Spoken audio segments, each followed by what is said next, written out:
모두가 그를 외로운 고아라고 생각했지만 알고 보니 그는 가장 강력한 대항마였고 아름다운 백색 엘프와 결혼한다.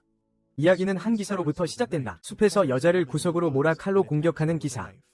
여자는 그를 때려 눕히려고 하기 전에 도움을 요청하는 비명을 지른다. 하지만 그녀의 엄청난 충격과 공포스럽게도 그녀의 손이 그의 얼굴에 닿는 순간 머리 전체의 피부가 벗겨진다. 그 아래에는 끔찍한 붉은 살갗층이 드러난다. 기사는 자신이 마법사라고 밝힌다. 잘라내고 싶어한다. 그녀의 예쁜 얼굴을 사용하여 자신의 마법 중 하나를 완성하려고 한다. 그가 그녀를 찌르려는 바로 그 순간 누군가가 뒤에서 다가와 그의 머리를 잡는다. 마법사는 충격에 빠져 누구냐고 묻는다. 갈색 머리 남자 자킨만이 그에게 똑같은 질문을 되묻는다. 자키는 잠을 자려고 했다고 말한다. 하지만 그의 영토에서 나는 모든 소리가 그의 잠을 망쳤다. 마법사는 자킨이 동료 마법사라는 것을 깨닫는다. 그리고 그의 영토에 침입하여 망쳤다. 그래서 그는 그를 가게 해주면 그의 연구에서 발견한 강력한 마법의 비밀을 공유하겠다고 말하며 자킨을 달래려고 한다. 그가 그의 연구에서 발견한 강력한 마법의 비밀을 공유하겠다고 말하며 자킨을 달래려고 한다. 잭과 차가운 답장을 한다. 사람들을 해치는데 필요한 마법은 배울 필요가 없다고 말하며 그의 머리를 손으로 으깬다. 온통 피가 여자에게 튀긴다. 여자는 충격 때문에 단순히 기절한다. 잭은 즉시 너무 멀리 갔을지도 모른다는 것을 깨닫는다. 그리고 확실히 그녀에게 외상 후 스트레스 장애를 일으켰다. 그는 마법을 사용하여 범죄 현장을 청소한다. 모든 것이 정상으로 돌아가도록. 여자의 얼굴에 묻은 피가 씻겨나간다. 기사는 얼굴을 되찾고 땅바닥에 죽어 누워있다. 이후 그는 여자가 십자가를 메고 있다는 것을 알아차린다. 그리고 그녀가 교회에서 왔다는 것을 깨닫는다. 그것은 나쁜 소식이다. 숭배자들은 마법사의 숙적이기 때문이지. 그녀를 구했음에도 불구하고 공격의 책임을 뒤집어 쓸 수도 있고 잭은 그래도 상관없다고 생각하지. 그녀를 다른 마을로 이동시켜 일을 마무리하기로 결정해. 소녀가 모든 것을 꿈이라도 생각하기를 바라면서 소녀가 깨어났을 때 그는 캐스팅 서클을 마무리하려고 해. 하지만 무언가가 그의 마법을 방해해서 실패하게 돼. 그는 즉시 고개를 돌려 또 다른 매우 강력한 마법사를 발견해. 바브라는 이름의 마법사가 그의 앞에 나타나 바브는 이상한 광경을 보고 무슨 일이 있었는지 물어봐.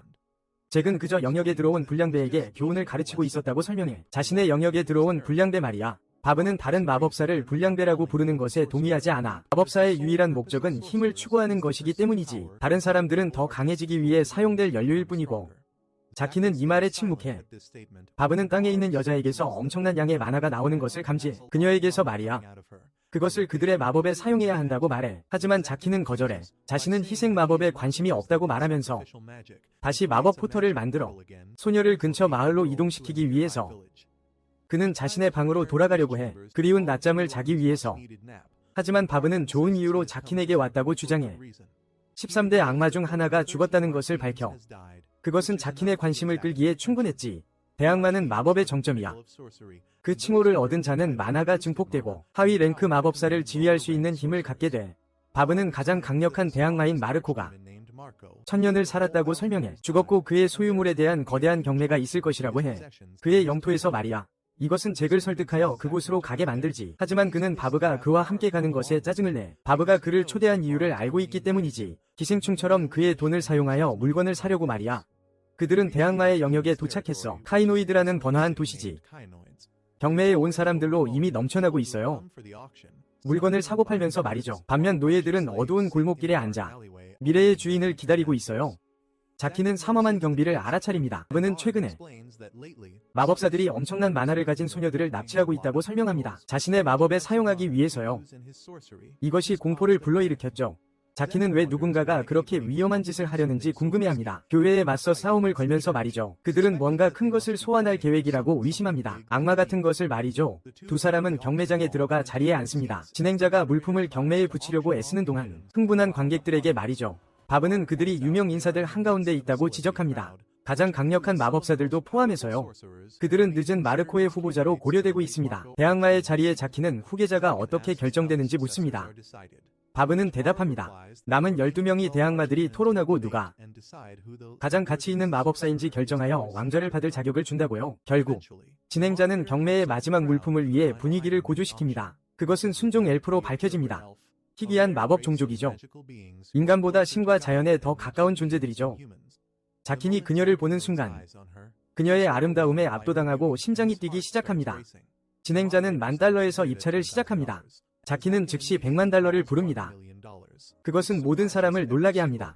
바브를 포함해서요. 그녀는 그에게 너무 많은 돈이라고 말합니다. 엘프에게도 말이죠. 그리고 그녀를 위해 어떤 미친 마법을 사용할 계획이냐고 묻습니다. 자키는 그저 불안하게 만드는 미소를 지어서 바브조차 소름 끼치게 만듭니다.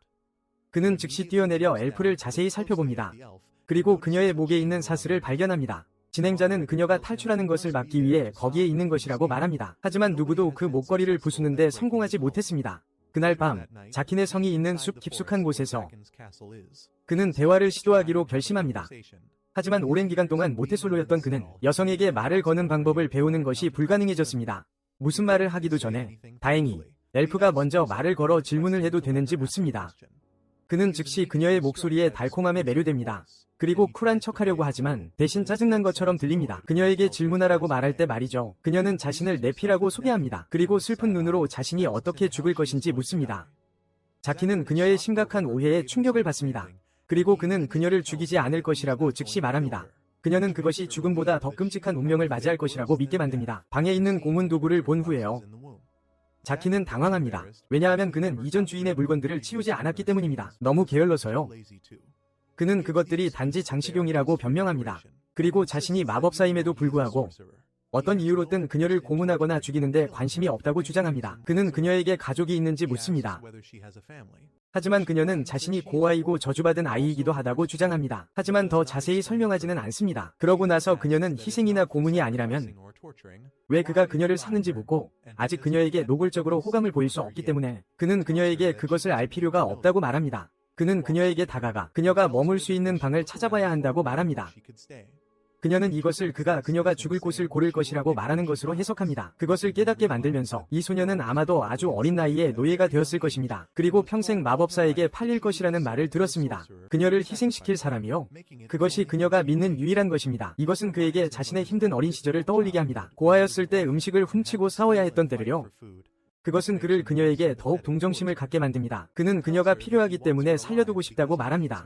그녀는 놀랍니다. 왜냐하면 아무도 그녀에게 필요하다고 말한 적이 없기 때문입니다. 그러고 나서 그는 그녀를 위층으로 데려가기 시작합니다. 그리고 그녀에게 고소공포증이 있는지 묻습니다. 그녀는 SH가 그가 원하는 대로 그녀를 매달 수 있게 해줄 거라고 말합니다. 하지만 당황한 잭은 그녀에게 고문에 대해 그만하라고 소리칩니다. 그녀는 오래된 습관에 대해 사과하고 갑자기 미끄러집니다. 하지만 그는 그녀의 팔을 잡고 위층으로 끌고 갑니다. 마침내 그는 탑 꼭대기에 있는 방을 엽니다. 그리고 그녀가 가질 수 있다고 주장합니다. 단두대 기계를 보고 경악할 뿐입니다. 그리고 그 안에 해골 더미가 있습니다. 그녀는 그의 혼란스러운 신호에 혼란스러워하며 다시 그녀의 머리를 내밉니다. 하지만 그는 재빨리 작은 에너지 폭발을 일으킵니다. 그리고 방 안의 모든 것을 완전히 파괴합니다. 비워두고 그들은 둘 다 안으로 들어갑니다. 그리고 네피는 처음으로 달을 보기 위해 발코니로 나가면서 관심을 보이는 것 같습니다. 제키는 그녀의 얼굴에서 감정을 보게 되어 안도합니다. 하지만 그녀를 위해 마법을 써서 달을 가져올 수 없다는 것에 실망합니다. 갑자기 네피는 이 방에 머물 수 있는지 묻습니다. 그리고 제키는 기꺼이 동의합니다. 그들의 우정이 시작됩니다. 네피는 방이 너무 척박해서 잠을 잘 수 없었습니다. 그래서 그녀는 잭앤드리 왕자 옆에서 잠을 잤습니다. 그는 초조함 때문에 잠을 잘 수 없었습니다. 왜냐하면 그는 전에 이렇게 여자와 가까이 지낸 적이 없기 때문입니다. 해가 뜰 무렵 그는 아침을 먹기로 결심합니다. 네피는 마침내 깨어나서 잭앤드 위 망토를 갭니다. 그녀는 담요로 사용했습니다. 잭앤드는 곧 아침을 가지고 돌아옵니다. 네피는 즉시 그에게 좋은 아침이라고 인사합니다. 알고 보니 아무도 그에게 인사를 한 적이 없습니다. 그래서 그는 뭐라고 대답해야 할지 혼란스러워합니다. 그리고 단순히 그녀에게 찡그린 얼굴로 음식을 가져왔다고 말합니다. 그리고 즉시 후회합니다. 그들은 둘 다 바닥갱단에 속해 있고 먹기 시작합니다. 제켄은 왜 그가 그렇게 큰 실패자인지 생각합니다. 네피는 그가 그녀와 같은 것을 먹고 있다는 것을 알아차립니다. 그녀는 혼란스러워하며 그것에 대해 묻습니다.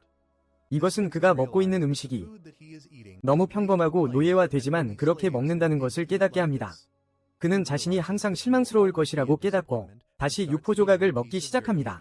그때 갑자기 기억이 납니다. 이것이 그의 인생에서 유일하게 먹어본 음식이라는 것을요. 그가 어렸을 때 고아였기 때문에 이것이 그가 감당할 수 있는 전부였고 어쩌면 곰팡이 핀방 한 조각이었을지도 모릅니다. 그는 보통 사람들이 어떤 음식을 먹을지 궁금해합니다. 그때 갑자기 네피가 나서서 그를 위해 요리를 해도 되는지 묻습니다. 이것은 그를 놀라게 합니다. 애니메이션 여친을 가질 수 있을 거라고는 상상도 못했기 때문입니다. 그에게 음식을 요리해 줄 사람이요. 그는 즉시 망토를 걸치고 네피에게 말합니다. 그들은 식료품을 사러 마을에 갈 것이라고요. 그들은 곧 우버를 부르지만 그는 갑자기 돈이 없다는 것을 깨닫습니다. 네피를 사는데 모든 돈을 썼기 때문입니다. 그는 즉시 건강에 집착하는 엄마처럼 행동하며 네피에게 걸어갈 것이라고 말합니다. 그는 돈을 구할 방법을 생각하기 시작합니다. 그리고 택시 운전사를 협박해야 할지 궁금해합니다. 그때 갑자기 그는 소란스러운 소리를 듣습니다. 그리고 돌아보니 강도들이 있었습니다. 칼로 우버 운전사를 털고 있었습니다. 그들은 승객들을 잡아 노예로 팔기 시작합니다. 잭은 이것이 네피의 외상 후 스트레스 장애를 유발하는 것 같다는 것을 알아차립니다. 그녀도 아마 이렇게 노예가 되었을 것이기 때문입니다. 그는 네피에게 강도들이 얼마나 끔찍한지 보여주기로 결심합니다. 그리고 경고로 번개를 보내는 마법을 사용합니다. 이는 깡패들을 겁에 질리게 합니다. 그들은 즉시 그에게 달려들기로 결정합니다. 그러자 뚱뚱한 덩치가 도끼로 그를 공격하려 합니다. 하지만 잭은 두 손가락으로 그의 공격을 막아냅니다. 도끼를 작은 조각으로 부수기 전에요. 그런 다음 그는 깡패를 때리는 척하지만 대신 튕겨냅니다. 이는 그를 다른 강도 위로 날려보내기에 충분합니다. 깡패들은 어린아이처럼 울기 시작합니다. 다른 괴롭힘꾼들처럼요. 도움을 요청하려던 찰나 갑자기 마법사가 허공에서 나타납니다. 알고 보니 이 불량배들이 마법사를 고용해서 도움을 받으려 했던 겁니다. 그리고 두 번 쓴 바보가 즉시 자킨을 겁주려고 합니다. 불타는 뜨거운 불길로 가득 찬 마법진을 만들어내면서 말이죠. 하지만 우리의 대항마는 전혀 동요하지 않습니다. 그리고 아무렇지도 않게 화염 장벽 전체를 쓸어버립니다. 이 모습에 두 번 쓴 바보는 깜짝 놀랍니다. 곧바로 후속 공격을 시도하려 하지만 놀랍게도 자신의 마법진이 무효화되고 이제 자킨의 통제하에 놓입니다. 그는 그저 앞으로 걸어가면서 손가락 하나로 번개 폭발을 일으킵니다. 너무나 강력해서 그 자리에 분화구가 생길 정도입니다. 두 번 쓴 녀석이 서 있던 자리에 말이죠. 그러고 나서 그는 강도들을 향해 돌아서서 덤벼보라고 합니다. 그들은 엄청나게 겁을 먹고 도망치기 시작합니다. 그는 다시 네피를 향해 돌아섭니다. 그녀에게 잘 보이고 싶어서요. 그리고 그녀에게 이런 불량배들은 걱정할 필요 없다고 말합니다. 누구나 알다시피 그들은 시시하니까요. 정말 놀랍게도 마차 근처의 사람들이 그녀에게 구해줘서 고맙다고 말하기 시작합니다. 역겨운 털복숭이는 감사의 표시로 은화가 든 자루를 건네줍니다. 그리고 그에게 부탁합니다. 마을까지 가는 동안 자신들을 보호해달라고요. 그는 돈을 이렇게 쉽게 벌 수 있다는 것을 믿을 수 없습니다. 과거에 자신의 영역에서 많은 강도들을 쓸어버렸던 기억이 떠오릅니다. 하지만 그 누구도 그에게 감사 인사를 하지 않았습니다. 그러나 그는 이 모든 것이 네피 덕분이라는 것을 즉시 깨닫습니다. 귀여운 소녀와 함께 마을로 가는 모습이 덜 무섭게 보이기 때문입니다. 네피는 왜 사람들을 돕느냐고 묻습니다. 멋진 말을 하려고 하지만 결국 또다시 바보 같은 짓을 하고 맙니다. 마을에 도착하자 그는 어디로 가야 할지 고민하기 시작합니다. 자신이 아무것도 모른다는 것을 깨달았을 때 말이죠. 여자들이 일상생활에 필요한 물건에 대해 말입니다. 그리고 설령 네피에게 원하는 것을 물어본다 해도 아무것도 요구하지 않을 겁니다. 그는 갑자기 재봉 가게를 발견합니다. 그리고 네피와 함께 안으로 들어가기로 결정합니다. 털복숭이 가게 주인이 마법사를 보자마자 겁을 먹습니다. 자카는 이런 일에 익숙합니다. 그래서 네피를 앞으로 끌어당깁니다. 그리고 털복숭이에게 네피에게 입힐 드레스를 가져오라고 합니다. 털복숭이는 네피의 아름다움에 넋을 잃습니다. 하지만 그녀의 목에 있는 노예 목걸이도 알아챕니다. 그녀는 명랑하게 행동하며 네피를 탈의실로 데려갑니다. 그리고 매우 야한 드레스를 입힙니다. 그 드레스는 제 전 여자친구가 남사친 잭을 만나러 갈 때 입었던 옷입니다. 그리고 당황합니다. 그리고 털복숭이에게 즉시 옷을 입히라고 합니다. 그렇지 않으면 가게를 불태워버리겠다고 협박합니다. 털복숭이는 즉시 다시 들어가 네피를 데리고 나옵니다. 아름다운 메이드 복장을 입고 있습니다. 털복숭이는 드레스가 고급 실크로 만들어졌다고 설명합니다. 뒷면의 부츠는 그녀의 치유력을 가지고 있다고 합니다. 자카는 그녀에게 드레스가 마음에 드는지 묻습니다. 그러자 네피는 드레스가 마음에 든다고 말합니다. 드레스를 산 후 그들은 대장장이의 집으로 향합니다. 대장장이 역시 그를 두려워합니다. 하지만 예쁜 네피를 보고 안심합니다. 그는 대장장이에게 네피의 목걸이를 제거해달라고 말합니다. 대장장이는 약간 놀랍니다. 하지만 그는 목걸이를 살펴봅니다. 그리고 자칸에게 목걸이에 강력한 마법이 걸려있다고 말합니다. 쉽게 제거할 수 없다고 합니다. 그는 자칸에게 목걸이를 억지로 제거해서는 안 된다고 말합니다. 그렇게 하면 그녀가 죽을 수도 있기 때문입니다. 그는 제거하는 가장 좋은 방법이 무엇인지 묻습니다. 그러자 대장장이는 원래 열쇠를 찾아보라고 말합니다. 자칸은 경매 진행자조차 열쇠를 가지고 있지 않았다는 것을 기억합니다. 그래서 문제가 될 수도 있습니다. 자칸은 대장장이에게 감사 인사를 하고 돈을 건넵니다. 하지만 대장장이는 돈을 받기를 거부합니다. 그리고 예전에 자칸의 집으로 가는 길에 강도들에게 습격당했을 때 그가 자신을 구해주고 강도들을 물리쳤다고 말합니다. 스미스 씨와 그의 딸은 너무 무서워서 제대로 감사 인사도 못하고 그냥 도망쳤어요. 잭은 그런 작은 문제는 걱정하지 말라고 말하고 네피와 함께 떠납니다. 그들이 식료품을 다 살 때쯤에는 이미 저녁이에요. 잭은 오늘 밤 외식을 하기로 결정하고 네피를 근처 식당으로 데려갑니다. 음식이 나오자 그들은 식탁에 함께 앉습니다. 하지만 그는 네피가 매우 불편해 보인다는 것을 알아차립니다. 그녀는 평생 이렇게 먹어본 적이 없다고 말합니다. 잭은 어린 시절에 그들이 얼마나 닮았는지 생각합니다. 그는 그녀를 안심시키고 그녀는 작은 토마토를 맛봅니다. 그것은 그녀를 놀라게 합니다. 그리고 자킨에게 감사하기 위해 그녀는 또한 자킨이 그녀에게 먹이는 동안 자신의 숟가락으로 그에게 먹입니다. 그들이 낯간지러운 사랑에 빠진 10대처럼 행동하기 시작하면서 다른 손님들은 그들을 비웃습니다. 그것은 그들을 불안하게 만듭니다. 그리고 그들은 재빨리 밤으로 떠나 성으로 돌아갑니다. 다음날 아침, 잭은 미소를 지으며 그의 앞에 서 있는 네피를 발견하고 일어납니다. 아침을 드시겠냐고 묻습니다. 잭은 놀랐지만 기뻐하며 일어섭니다. 네피가 정말로 그를 위해 음식을 만들었는지 묻습니다. 그리고 그녀는 그녀가 만들었고 식당에 있다고 말합니다. 그는 앞서 걷기 시작합니다. 그는 식당을 보는 순간 깜짝 놀랍니다. 마치 동화에서 나온 것 같습니다. 그것은 묘지와 비슷했기 때문입니다. 하지만 네피는 그것을 완전히 개조하고 청소했습니다. 그는 의자 쪽으로 걸어갑니다. 탁자 위에 갓 구운 빵 한 조각이 있는 것을 봅니다. 그들은 빵을 사본 적이 없기 때문에 그를 놀라게 합니다. 하지만 네피는 그를 위해 갓 구운 것이라고 대답합니다. 그는 그녀의 음식을 맛볼 생각에 매우 들떠서 앉습니다. 그녀가 그를 위해 차를 따르는 동안 그는 그녀가 이미 먹었는지 묻습니다.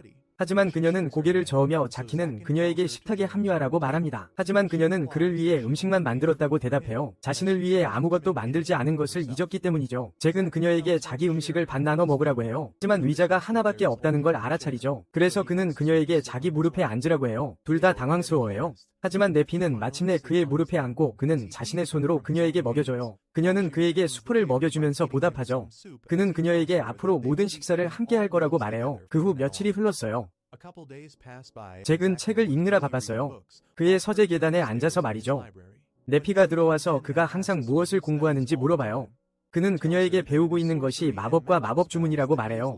그리고 종이 위에 마법 형상들을 가리키죠. 그는 엘빈 마법은 다른지 물어봐요. 하지만 네피는 슬픈 얼굴로 마법을 쓸 수 없다고 주장해요. 제키는 그것이 이상하다고 생각해요. 그녀는 일반인에 비해 만화가 아주 많기 때문이죠.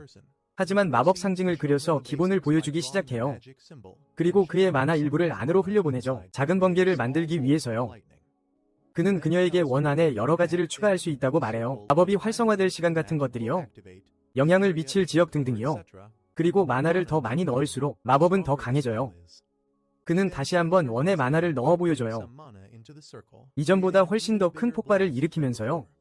그는 그녀에게 만화가 있는 사람은 누구든지 마법진에 대한 지식이 있으면 마법을 할 수 있다고 말해요. 약간의 연습만 하면 되지만 원래 시전자만이 자신의 마법진을 사용할 수 있다고 말해요. 그렇지 않으면 레벨 차이가 매우 높지 않는 한 말이죠. 레벨이 더 높은 사람이 그리고 독점력을 가진 사람이 더 약한 사람의 원을 장악할 수 있어요. 그녀는 물어봐요. 왜 원 바깥쪽에만 그림을 그리는 거예요? 안쪽이 아니라요? 잭은 그 질문이 마음에 들어요. 그리고 완전히 다른 마법을 끌어낼 수 있다고 말합니다. 다른 마법진 안에 또 다른 마법진을 그릴 수 있다고 말이죠. 하지만 대부분의 경우 주문이 전혀 작동하지 않거나 오작동할 것입니다. 큰 피해를 일으키면서요. 자신의 만화를 완전히 제어할 수 있는 사람만이 이런 것을 만들 수 있습니다. 그리고 이것은 또한 그들이 누구의 마법진이든 탈취할 수 있게 해줍니다. 본질적으로 그들을 지구상에서 가장 강력한 마법사로 만드는 것이죠. 그는 많은 사람들이 시도했지만 그것이 엄청나게 어려운 일이기 때문에 모두 실패했다고 말합니다. 그러고는 의자에 앉습니다. 조카가 묻자 그 놀라운 힘으로 무엇을 할 거냐고 말이죠. 자크는 생각에 잠깁니다. 하지만 그는 단지 살아남으려고 노력할 것이라고 대답합니다. 그는 네피에게 어렸을 때 그를 도울 돈이나 친구가 없었다고 계속 말합니다. 그는 생존하기 위해 훔치는 이 세상에서 진정으로 혼자였습니다. 그러던 어느 날 한 마법사가 그를 붙잡았습니다. 그리고 희생제물로 쓰기 위해 그의 던전 안에 가두었습니다. 하지만 그가 희생되기 직전에 자크는 상황을 역전시켜 대신 마법사를 죽였습니다. 네피는 슬프게도 자신은 그렇게 강해질 수 없었다고 말합니다. 그리고 자킨이 그녀를 위로하려는 순간 그는 재산에 침입자가 있는 것을 감지합니다. 그것은 그의 기분을 완전히 상하게 합니다. 그는 네피에게 안에 머물면서 저녁을 요리하라고 말합니다. 그가 초대받지 않은 손님들을 처리하는 동안에요. 침입자들은 교회에서 온 기사들로 밝혀졌습니다. 레이디 팔라딘은 그녀의 신성한 검을 사용하여 자킨의 방어 장벽을 베어 넘깁니다. 그리고 그녀의 부하들과 함께 안으로 걸어 들어갑니다. 자킨은 즉시 굉음과 함께 문 앞에 나타납니다. 그리고 교회를 헐뜯기 시작합니다. 기사들을 짜증나게 하는 것이죠. 하지만 팔라딘은 그들이 아무것도 하지 못하게 막습니다. 자키는 팔라딘이 전에 본 적이 있는 누군가와 비슷하게 생겼다는 것을 깨닫습니다. 그녀가 12개의 신성한 검 중 하나를 소유하고 있다는 것을 알아차리면서요. 정말 엄청나게 강하잖아. 교회의 힘을 상징하고. 갑자기 팔라딘이 며칠 전에 구했던 그 소녀라는 걸 깨달아. 다른 날 구했었지. 그 이상한 얼굴 없는 기사한테서. 만약 그녀가 팔라딘인 줄 알았다면 죽였을 거라고 생각해. 만약 그녀가 팔라딘인 줄 알았다면 잭이 그들에게 꺼지라고 말해. 그리고 팔라딘에게 기본적인 마법 주문을 사용해. 하지만 기사 중 한 명이 즉시 방패를 들고 뛰쳐나와 공격을 막아. 잭은 자신이 전력을 다하지 않았다는 걸 알아. 하지만 여전히 기사들에게 감탄했어. 검은 머리 방패를 든 남자가 그들에게 공격한 것에 대해 소리쳐. 하지만 잭은 그의 면전에 대고 모욕해. 그를 화나게 하면서 그에게 거대한 도끼를 휘둘러. 잭은 그에게 마법 펀치를 날려. 갑옷을 부수고 날려버려. 그는 그들에게 즉시 그의 재산을 떠나라고 말해. 하지만 금발머리는 듣지 않고 그에게 칼을 휘두르려고 해. 잭이 손가락으로 칼을 반으로 부러뜨려. 그리고 나서 그 남자의 머리를 튕겨. 그를 기절시키고 기사의 얼굴에 발을 올려. 그리고 팔라딘에게 제자리에 있으라고 말해. 그렇지 않으면 이 녀석의 얼굴을 뭉갤 거라고. 그녀는 칼을 내려놓고 물어봐. 왜 그들을 죽이는 대신 고문하려고 하냐고? 잭은 그들을 죽이면 교회에서 다른 사람을 보낼 거라고 대답해. 하지만 그들을 다치게 하면 그들은 모든 사람에게 이야기를 할 거라고. 그리고 사람들은 그의 힘을 두려워하기 시작할 거라고. 팔라딘은 잭이 허세라는 것을 깨달아. 그는 아무도 죽이고 싶어하지 않기 때문이야. 그래서 그녀는 칼을 꺼내 그를 죽이겠다고 맹세해. 잭은 마법진을 만들어. 하지만 그녀는 달려들어 원을 반으로 갈라. 그녀의 힘에 잭은 놀라. 그녀는 공격하면서 계속 달려나가. 하지만 잭은 침착하게 그녀의 모든 공격을 피한다. 그리고 그는 여자와 싸우지 않는다고 말해. 그리고 그녀가 내 피를 생각나게 하기 때문이라고. 그녀는 그를 악당이라고 불러요. 그가 마법을 쓰고 모든 마법사를 파괴하겠다고 맹세했기 때문이죠. 자키는 그녀의 위선을 지적해요. 그리고 그녀가 마법사들을 죽이기 위해 자신의 힘을 사용하고 있다고 주장하죠. 그들이 무고한지 아닌지는 상관없이요. 그것이 그녀를 악한 사람으로 만드는 거죠. 그녀는 자극을 받아 공격하며 달려들어요. 하지만 자크는 피하고 칼 위에 발을 올려놓죠. 팔라딘은 칼을 빼내 자크에게 찔러 넣으려 해요. 하지만 그는 마검으로 맞고 손으로 잡아요. 하지만 팔라딘은 매우 강해서 자킨을 공중으로 던져 나무 쪽으로 날려버리죠. 손을 다치게 하면서요. 그러고는 즉시 달려들어 끝내려고 해요. 하지만 자키는 공격을 피하고 그녀의 칼날을 잡아요. 놀랍게도 그녀는 그에게 자기가 그를 죽인 척해야 한다고 속삭여요. 그렇지 않으면 교회는 그를 평화롭게 살도록 내버려 두지 않고 또 다른 사람을 보낼 거라고요. 더 강한 팔라딘을 보내 그를 죽일 거라고요. 자크는 왜 팔라딘을 믿어야 하냐고 물어요. 그러자 그녀는 그가 자기 부하들을 죽이지 않았고 자기 목숨도 구해줬다고 대답하죠. 자키는 만약 이 사실이 알려지면 그녀는 교회 손에 끔찍한 죽음을 맞이할 거라는 것을 깨닫기 전에요. 그는 제안을 받아들일지 고민하고 있었어요. 그때 갑자기 네피가 자킨에게 달려왔어요. 그는 그녀에게 돌아가라고 소리치죠. 하지만 너무 늦었고 기사 중 한 명이 그녀에게 창을 던져요. 그녀도 마법사라고 생각하면서요. 자크는 달려가 그녀를 밀어내요. 간신히요. 창이 그의 손을 찌르면서요. 그가 창을 빼내자 갑자기 매우 강한 기운을 느껴요. 주변 나무들이 움직이기 시작해요. 네피가 눈에 분노를 담고 일어서면서요. 그리고 자킨을 해친 것에 대한 대가를 치르게 될 거라고 말하죠. 갑자기 땅에서 뿌리가 솟아나와요. 그리고 기사를 잡아서 공중으로 들어올려요. 자크는 네피를 말리려고 해요. 그리고 그녀가 마침내 정신을 차렸을 때 자신이 거의 모든 기사들을 죽일 뻔했다는 사실에 경악하죠. 그리고 팔라딘은 두려움에 질린 눈으로 그녀를 바라보았습니다. 마침내 네피가 할 수 있는 일을 보았기 때문입니다. 그날 밤 늦게 네피는 자킨의 손에 붕대를 감았습니다. 그는 팔라딘이 사과했던 것을 생각하면서요. 네피를 끌어들인 것에 대해요. 그리고 나중에 떠났습니다. 그러고 나서 그는 네피에게 돌아서서 묻습니다. 왜 마법을 쓸 수 있다는 것을 말하지 않았냐고. 그녀는 그것은 마법이 아니라고 대답합니다. 신비주의라고 불리는 것이라고요. 잭은 그것에 대해 읽었던 것을 기억합니다. 하지만 그것은 모든 마법의 법칙을 거스르기 때문에 신화라고 생각했습니다. 네피는 이 힘을 사용할 수 있는 유일한 엘프라고 계속 말합니다. 그녀는 태어날 때 저주를 받았기 때문입니다. 그녀는 흰 머리를 가진 유일한 엘프입니다. 그리고 동물과 나무 모두에게 말을 걸 수 있었습니다. 그리고 그 때문에 사람들은 그녀를 괴물이라고 부르고 싫어했습니다. 어느 날 그들의 마을이 공격을 받았습니다. 그리고 모든 마을 사람들은 그녀에게 마을을 지키라고 말했습니다. 그녀의 기괴한 힘으로요. 하지만 그녀는 마을 전체가 학살당하는 동안 항복하기로 결정했습니다. 그녀는 자킨에게 마을 사람들이 그랬을 때 행복했다고 말합니다. 평생 그녀를 괴롭혔던 사람들이 죽임을 당하고 있었어요. 그리고 나서 그녀는 이렇게 생각하는 자신이 얼마나 나쁜 사람인지 울면서 말합니다. 하지만 자킨은요. 그녀가 마치 자신이 그랬던 것처럼 아주 잘했다고 말합니다. 그는 모든 마을 사람들과 공격자들을 직접 죽였을 것입니다. 그녀는 그녀가 저주받았다는 것을 알았을 때 그녀를 성에서 쫓아낼 것이라고 예상했습니다. 하지만 대신에 그는 그녀의 얼굴을 잡고 그녀가 항상 그와 함께 있을 것이라고 말합니다. 그는 더 이상 그녀의 음식 없이는 살 수 없기 때문입니다. 네피는 안도감에 울기 시작하고 자키는 그녀를 위로하려고 노력합니다. 잠시 후 자키는 마침내 그녀를 진정시킬 수 있습니다. 그리고 그들은 서로 마주보고 앉습니다. 네피는 주인 앞에서 그렇게 울었던 것이 꽤 부끄럽습니다. 그녀의 주인 앞에서요. 하지만 자키는 그녀가 오늘 얼마나 말이 많았는지 마음에 들었다고 안심시킵니다. 보통 그녀는 말을 많이 하지 않지만요. 네피의 관심은 그의 손으로 향합니다. 그리고 그녀는 그들이 정말 심하게 다쳤는지 묻습니다. 잭은 마침내 자신의 손에 대해 기억합니다. 하지만 더 이상 아프지 않은 것 같다고 말합니다. 그는 붕대를 꺼내고 놀랍게도 상처가 완전히 사라졌습니다.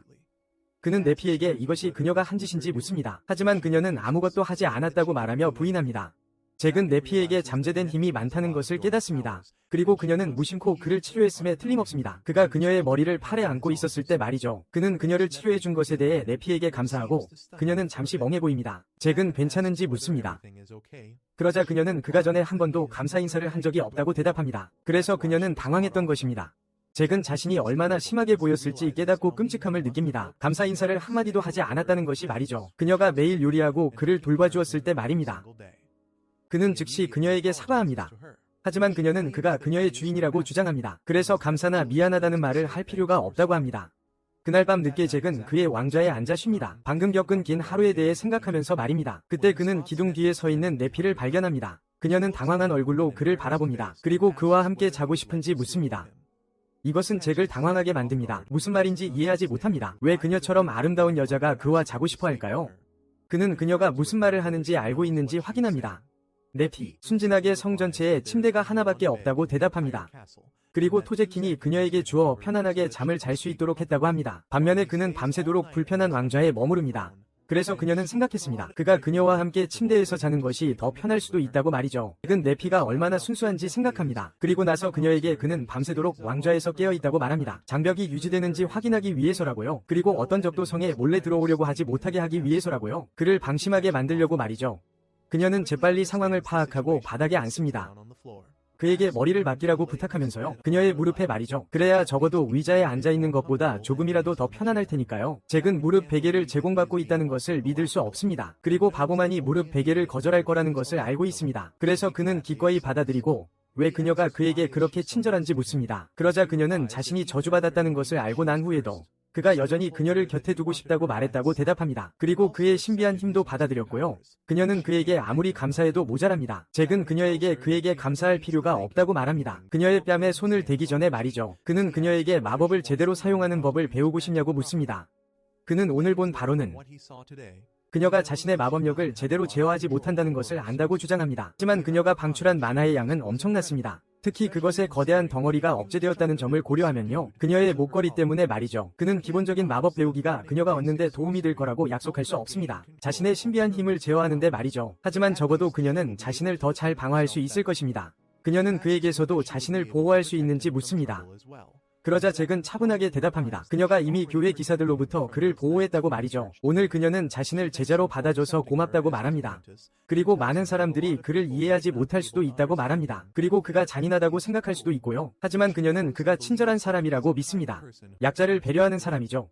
그녀는 즉시 그를 안습니다. 이것이 잭을 너무나 감동시킨 나머지 눈물이 맺힙니다. 이 세상에서 가장 강력한 악마 중 하나의 눈에 말이죠. 그는 당신의 삶에 누군가가 있다는 것이 얼마나 좋은지 생각합니다. 다음날 아침 그가 차를 마시고 있는 동안 바브가 방으로 들어와 그가 괜찮은지 묻습니다.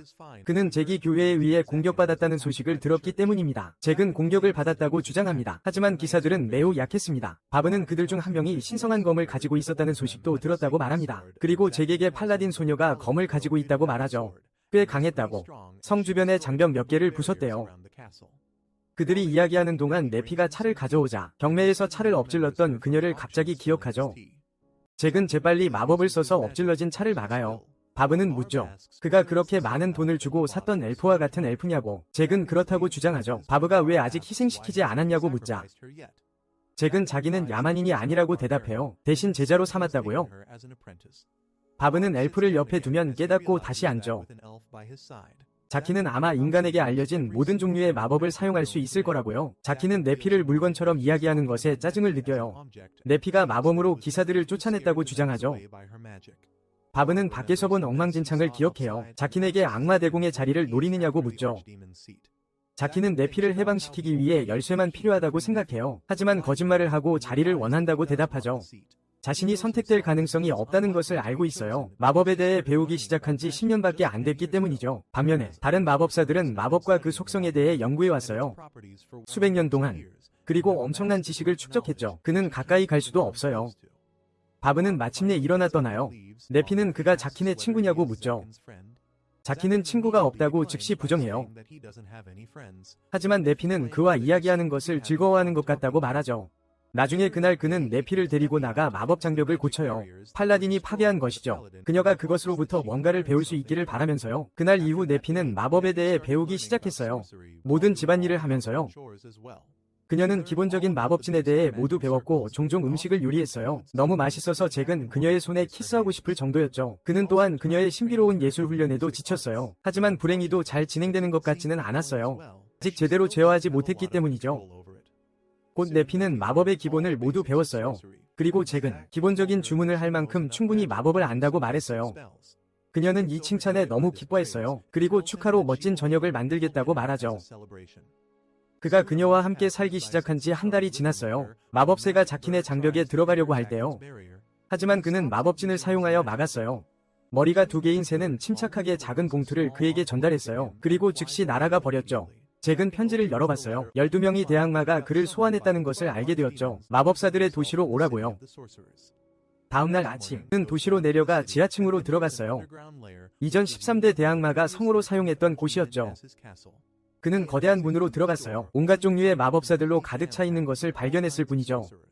그가 모습을 드러내자마자 대악마 중 한 명이 입을 열었어요. 그리고 잭은 즉시 엄청난 압박감을 느꼈죠. 그들의 마력의 강렬함을요.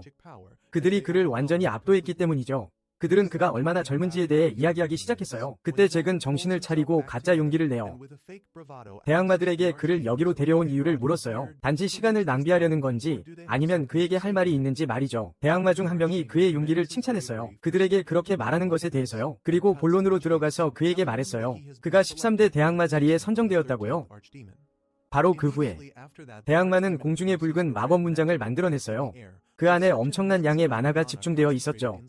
자키는 몸이 안 좋아지기 시작했어요. 대악마들은 이 문장이 이전 13대 대악마의 것이라고 주장했어요. 그리고 자킨이 받아들인다면 그 힘과 명성과 함께 그에게 넘겨질 것이라고요. 잭은 대악마들을 쳐다보며 왜 자신을 선택했는지 묻습니다. 훨씬 더 나이가 많은 마법사들도 있는데 말이죠. 더 많은 지식을 가지고 있고 심지어 그보다 강력한 마법사들도 있는데 말입니다. 대악마는 잭의 힘이 아직 매우 약하다는 것에 동의합니다. 하지만 중요한 건 그에게 잠재된 능력이 있다는 것입니다. 너무나 강력해서 여기 있는 어떤 마법사도 대악마들을 포함해서 그를 죽일 수 없다는 거죠. 그는 계속 말합니다. 잭은 고작 8살 때 아주 유명한 마법사를 죽였다고 말이죠. 결코 약하지 않은 마법사였습니다. 잭은 마력이 없는 아이였음에도 불구하고 만화의 흐름을 이해할 수 있었고 마법 뒤에 숨겨진 기술을 파악했습니다. 단 한 번 관찰하는 것만으로요. 그리고 그 마법사를 죽이기 위해 훨씬 더 강력한 주문을 만들어냈습니다. 자유를 얻기 위해서요. 대악마는 그의 마법이 너무나 독특하고 강력해서 세상에 어떤 마법사든 압도할 수 있다고 말합니다. 그리고 아무도 그에 대해 아무것도 할 수 없을 거라고요. 그는 그들에게서 원하는 것을 무엇이든 빼앗을 수 있고 아무도 그의 힘에 맞설 수 없을 겁니다. 그는 잭이 어린 나이에 그렇게 강하다면 분명히 그렇게 될 거라고 말합니다. 세상에 존재했던 가장 위대한 마법사 중 한 명이 될 거라고요. 나이가 들수록 잭은 그들을 쳐다보며 묻습니다. 자신이 그렇게 강하다면 그냥 그들 모두를 죽이고 모든 소유물을 가져갈 수 있지 않냐고요. 그러자 대악마들은 웃습니다. 늙은 대악마 중 하나가 잭에게 말합니다. 자신이 어디에 서 있는지 명심하라고요. 그녀는 잭이 정말 강하다고 주장합니다. 하지만 그들을 넘어서려고 한다면 잭이 소중하게 생각하는 모든 것을 빼앗아갈 거라고요. 그의 집, 그의 친구들, 그의 가족, 또는 그가 아는 모든 사람이요. 그가 혼자 남겨지고 잊혀질 때까지 아무것도 가진 것 없이요. 그는 즉시 네피를 생각합니다. 그리고 그녀의 삶을 어떤 위험에도 빠뜨릴 수 없다는 것을요. 그는 그의 선택지에 대해 생각하기 시작합니다. 그가 마법사가 된 날부터 알고 있었듯이요. 평범한 삶은 그가 가질 수 없는 것이라는 거요. 하지만 대악마가 된다는 건 그가 완전히 더 어두운 길로 빠져든다는 의미일 거예요. 그는 네피가 이 길을 걸을 자격이 없다는 걸 알아요. 그녀는 이 어둠 때문에 고통받을 테니까요. 대항마는 그의 생각에서 그를 끄집어내 대답을 요구합니다. 잭은 그를 바라보며 칭호를 받아들이는 조건으로 내 겁니다. 대항마가 묻습니다. 그가 대항마의 칭호보다 더 원하는 게 뭐냐고. 그러자 제케는 모든 걸 원한다고 대답합니다. 이전 대항마의 모든 소유물을요. 마법사는 그 제안에 동의합니다. 그리고 잭 앞에서 문장을 만들어냅니다. 그리고는 손으로 흡수합니다. 공식적으로 세계의 13번째 대항마가 된 거죠. 그날 밤 그는 성으로 돌아옵니다. 네피가 양고기 스튜를 맛있게 요리하고 있는 곳으로요. 그가 좋아하는 양고기 스튜를요. 네피는 그를 반갑게 맞이합니다. 하지만 그에게 뭔가 이상한 점이 있다는 걸 알아차립니다. 그는 다른 대항마들을 만나러 갔었다고 말합니다. 그리고 이제 네피를 소유했던 이전 대항마의 재산을 갖게 되었다고 합니다. 그는 열쇠를 꺼냅니다. 그리고 즉시 네피의 목에 있는 노예 목걸이를 풉니다. 그러자 목걸이는 즉시 땅에 떨어집니다. 그녀가 무슨 일이 일어나고 있는지 깨닫기도 전에 그는 자신이 이제 13번째 대항마라고 말합니다. 그리고 그녀는 더 이상 쓸모가 없다고요. 그러고는 그녀를 성에서 쫓아냅니다. 네피는 한밤중에 텅 빈 골목길에 주저앉습니다. 자신에게 무슨 일이 일어났는지 이해하지 못한 채요. 그녀는 성으로 돌아가려고 일어섭니다. 하지만 부서진 노예 목걸이를 발견합니다. 자신의 주인이었던, 그가 절대 혼자 두지 않겠다고 말했던 주인이요. 그리고 그녀가 영원히 곁에 머물기를 바랐던 주인이요. 그저 길 잃은 개처럼 그녀를 쫓아낸 겁니다. 네피는 주인이 없는 삶은 생각할 수 없어 헤매입니다. 그때 갑자기 한 소녀가 그녀를 불러 괜찮은지 묻습니다. 네피는 천천히 고개를 듭니다. 알고 보니 그 소녀는 다름 아닌 레이디 나이트였다.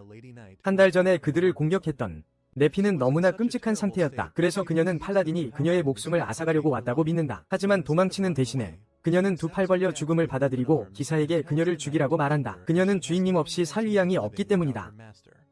팔라딘은 뒷걸음질치기 시작한다. 네피에게 그런 의도가 없다고 말하면서 하지만 네피는 그녀에게 다가간다. 묻는다. 천사 기사의 위무는 마법사를 죽이는 것이 아닌지. 그리고 그녀는 마법사의 제자라고 주장한다. 그것은 그녀 또한 죽어야 함을 의미한다. 거리에서 돌아다니는 사람들이 이 대화를 엿듣게 된다. 그리고 무슨 일이 일어나고 있는지 확인하러 들어온다. 네피가 식료품을 사러 시장에 자주 왔기 때문에 대부분의 마을 사람들은 결국 그녀를 알아본다. 그리고 팔라딘이 그녀를 괴롭히고 있다고 생각한다. 네피가 마법사를 위해 일하기 때문에 팔라딘은 네피에게 입을 다물라고 말한다. 그녀는 연쇄살인마가 아닌데 그녀를 연쇄살인마처럼 보이게 만들기 때문이다. 하지만 그녀가 더 많은 말을 하기 전에 네피가 드레스를 구하도록 도와준 날개 달린 여자가 결국 현장에 도착해서 팔라딘에게 물러서라고 말한다.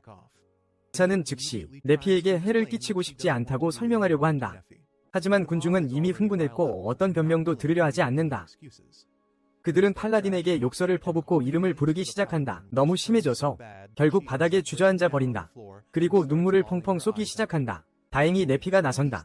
그리고 모든 사람에게 말한다. 팔라딘은 그녀에게 실제로 아무 짓도 하지 않았다고. 그 말에 군중은 잠잠해지고 새 여자는 네피에게 묻는다. 왜 그렇게 끔찍해 보이는지. 그러자 팔라딘이 울기 시작한다. 그리고 군중에게 자기는 아무 짓도 안 했다고 소리친다. 네피가 골목길에 혼자 있는 게 걱정됐을 뿐이야. 결국 새 여인이 그녀를 동네 술집으로 데려갔어. 그곳에서 팔라딘은 침착함을 되찾고 자신을 샤스텔이라고 소개했어. 새 여인은 자신을 마누엘라라고 불렀지. 그리고 네피에게 정말 아무 짓도 안 했는지 물어봤어.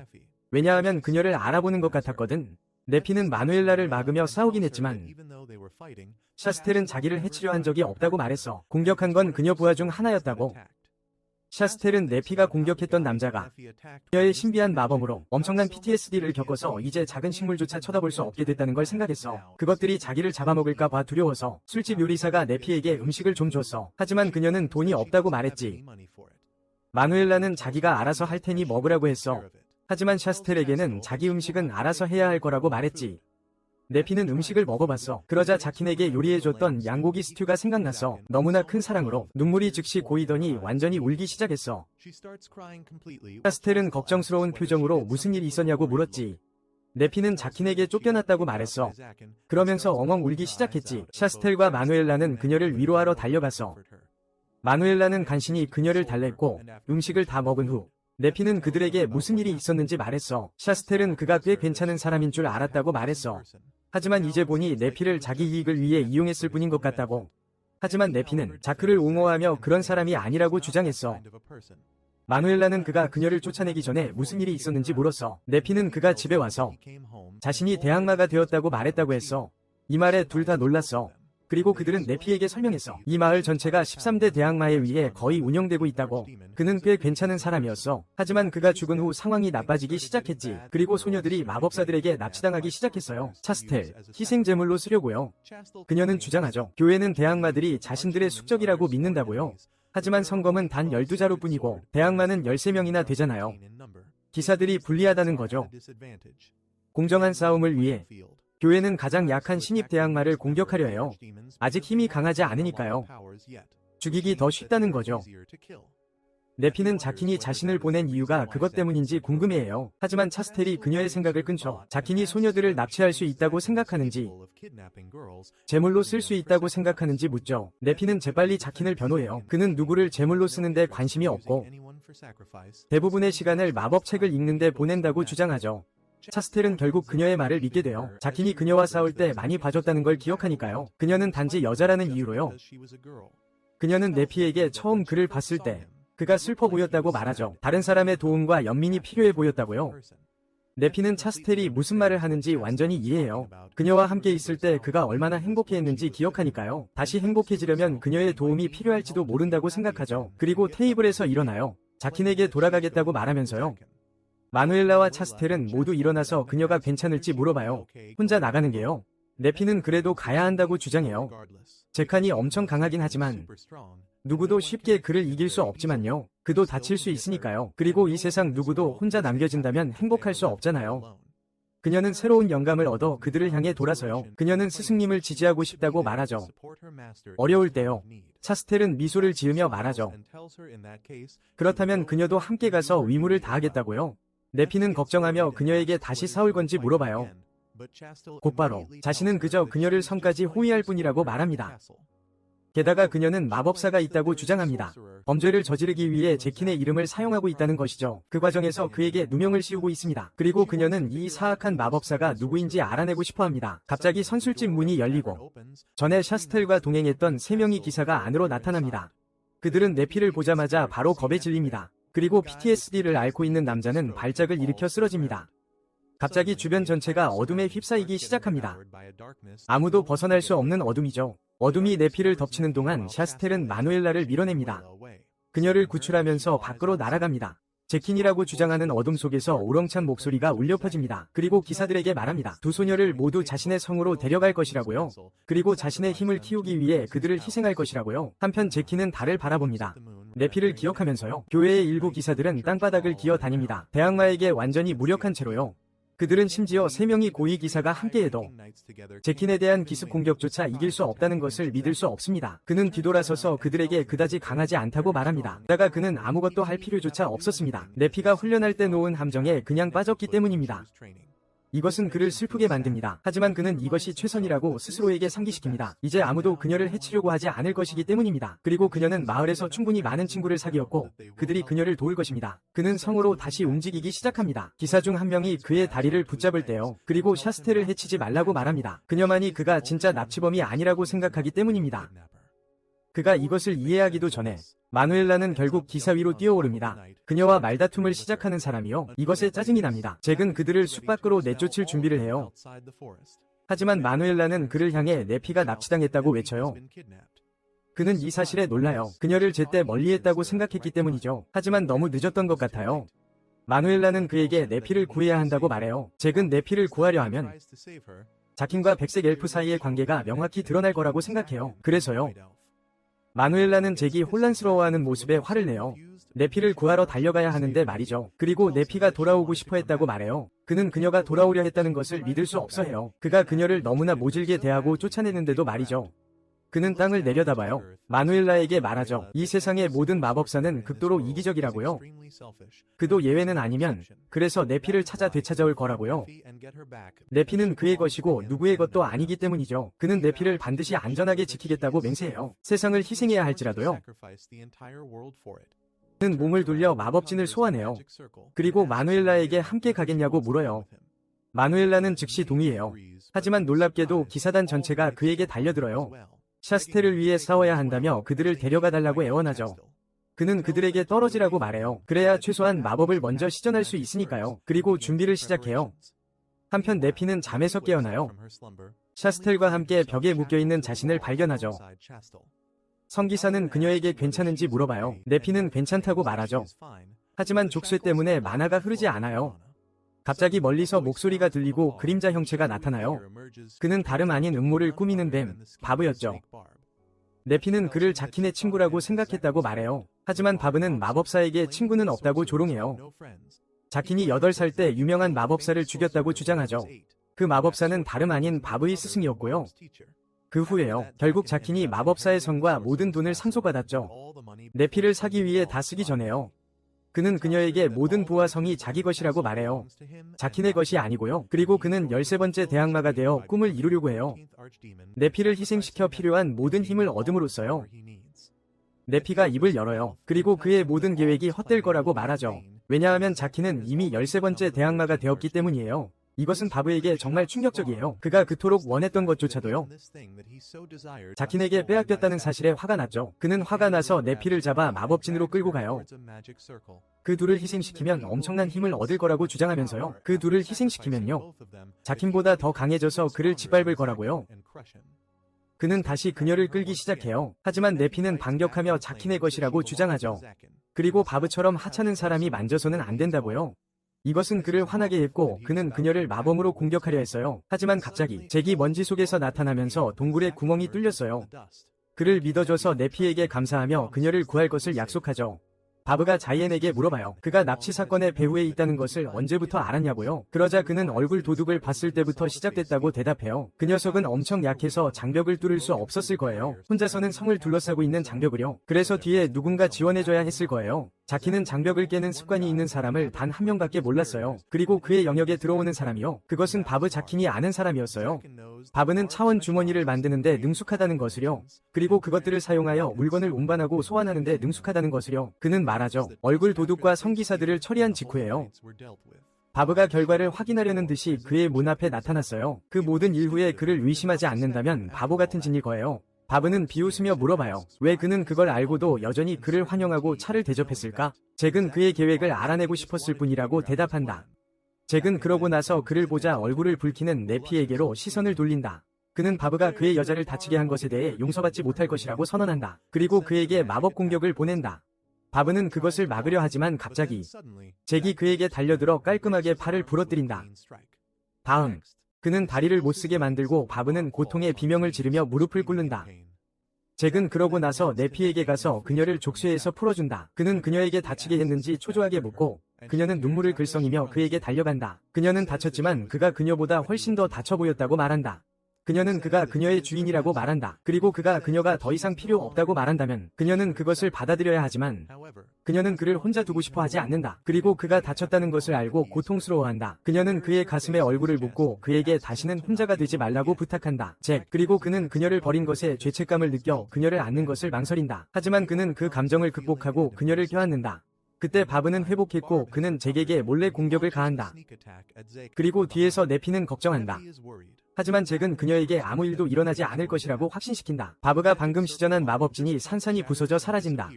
그는 또 다른 마법진을 사용하려 하지만 그것 또한 먼지로 변한다. 바브가 아무리 많은 마법진을 사용해도 똑같은 일이 일어난다. 그리고 그는 왜 그의 마법이 발동되지 않는지 궁금해한다. 네피 또한 혼란스러워하며 자킨에게 무슨 일이 일어나고 있는지 묻는다. 그러자 그는 그녀에게 예전에 말했던 궁극의 마법에 대해 상기시킨다. 적의 마법진을 방해하는 것을 목표로 하는 궁극의 마법. 다른 마법진을 삽입함으로써 실제로 자킨에게 가능하다. 그는 네피에게 그가 사용하는 속임수를 보여준다. 바보와 똑같은 마법진을 만드는 것이다. 그리고 그것들을 겹쳐서 자연스럽게 상쇄되도록 한다. 바브는 기겁한다. 그리고 이것이 그가 죽인 첫 번째 마법사의 유산인지 궁금해한다.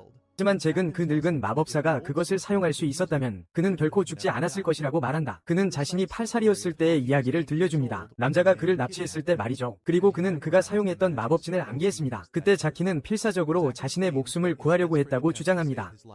그는 자신의 피로 손바닥에 그 마법진을 그렸다고 합니다. 그것이 실제로 작동할지 확신하지 못한 채 말이죠. 하지만 악한 마법사가 그가 탈출하려고 할 때 그를 붙잡았습니다. 그리고 그에게 번개 마법을 사용했습니다. 자키는 본능적으로 그것을 그에게 사용했습니다. 그 때문에 악한 마법사의 마법진이 취소되었습니다.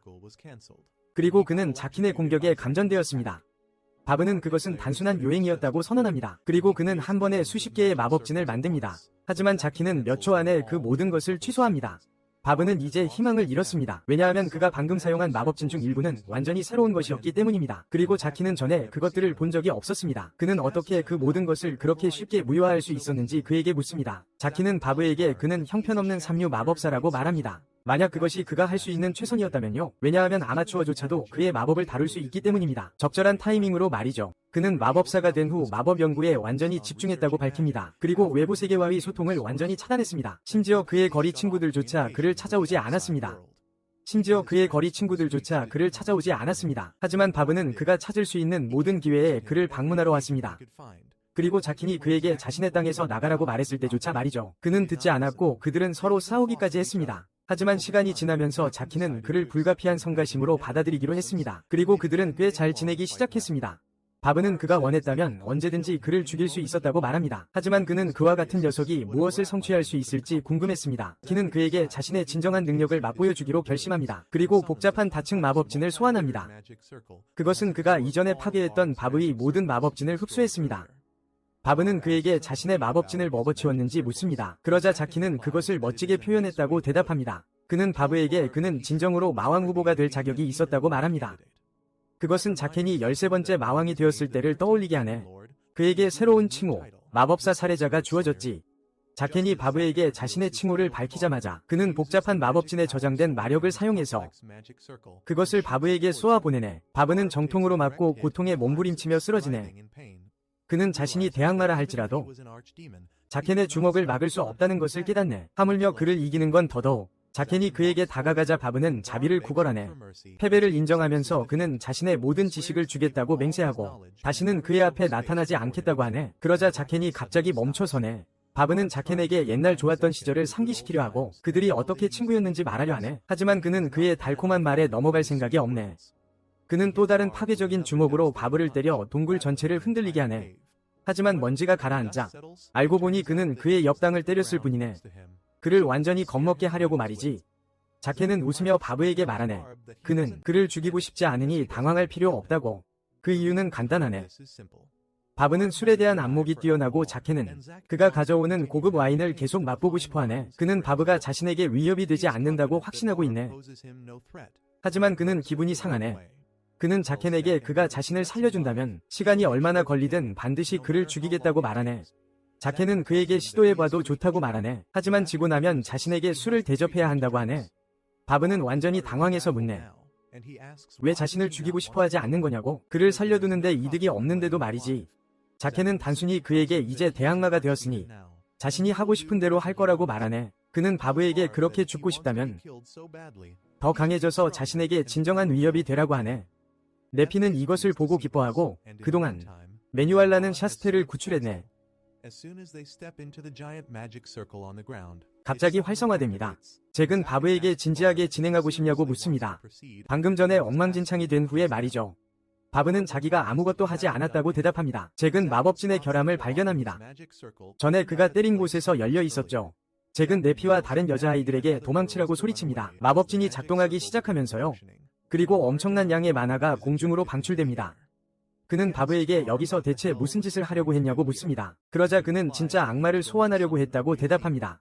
잭은 그 말을 듣고 깜짝 놀랍니다. 그리고 만화가 진짜 악마의 모습을 취하기 시작합니다. 모두를 공포에 떨게 합니다. 악마는 이 세계의 신화의 일부였습니다. 그리고 한때 지구에 살았다고 합니다. 다른 곳으로 가기 전에요. 그들의 존재에 대한 확실한 증거는 아무도 없는 것 같습니다. 하지만 마법진에 사용된 상징들은 추측됩니다. 마법사들과 교회에서 사용하는 상징들 말이죠. 악마와 신들에 대한 지식을 기반으로 합니다. 잭은 바브가 여기서 악마를 소환함으로써 터무니없는 짓을 했다는 것을 깨닫습니다. 하지만 그것이 불완전한 소환이라는 것을 알아차립니다. 그는 그것이 마법진을 건드렸기 때문이라고 생각합니다. 그리고 이 마법을 위해 희생된 사람은 아무도 없었습니다. 하지만 진정한 자신의 그림자에 불과함에도 불구하고 그는 악마가 얼마나 강한지 알 수 있습니다. 잭은 악마의 흉악한 기운이 그를 짓누르자 희망을 잃습니다.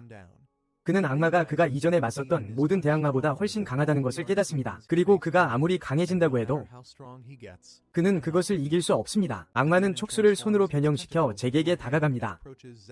잭은 이것이 그의 죽음인가 궁금해합니다. 하지만 그를 공격하는 대신 악마는 단순히 그의 앞에 무릎을 꿇고 그를 그의 왕 잭이라고 부릅니다. 그리고 악마가 그에게 반응하는 것이 아니라는 것을 깨닫습니다. 그의 손에 있는 대악마의 상징에 반응하는 것이죠. 그는 어떤 엄청난 힘이 그의 손에 들어왔는지 궁금해합니다. 하지만 그것을 잘 활용하기로 결심합니다. 그는 악마에게 왔던 곳으로 돌아가라고 명령합니다. 이 세상은 그를 위한 곳이 아니기 때문입니다. 악마는 말없이 그를 쳐다봅니다. 그러고는 마법진 안으로 다시 움직이기 시작합니다. 그가 떠날 때 땅이 흔들립니다. 마침내 그가 사라지자 잭은 무릎을 꿇고 소환 마법진은 사라집니다. 하지만 이제 동굴이 무너지기 시작했습니다. 그러자 자키는 즉시 네피와 다른 두 소녀를 들어올립니다. 그는 바브에게도 붙잡으라고 부탁합니다. 그러자 그는 그의 로브에 매달립니다. 자킨이 동굴에서 뛰쳐나옵니다. 자네가 그들의 탈출구를 막으려는 순간 갑자기 샤스텔과 함께 성기사들이 도착합니다. 그들 덕분에 모두 안전하게 대피할 수 있습니다. 샤스텔을 구출한 후 기사 중 한 명이 울기 시작합니다. 다른 기사는 자켄에게 그들이 여기 온 이유를 말하려고 합니다. 단지 그들의 지도자를 구하기 위해서라고요. 그리고 민간인들을 구출하기 위해서라고 주장합니다. 그들은 악한 마법사와 협력할 계획이 없다고 합니다.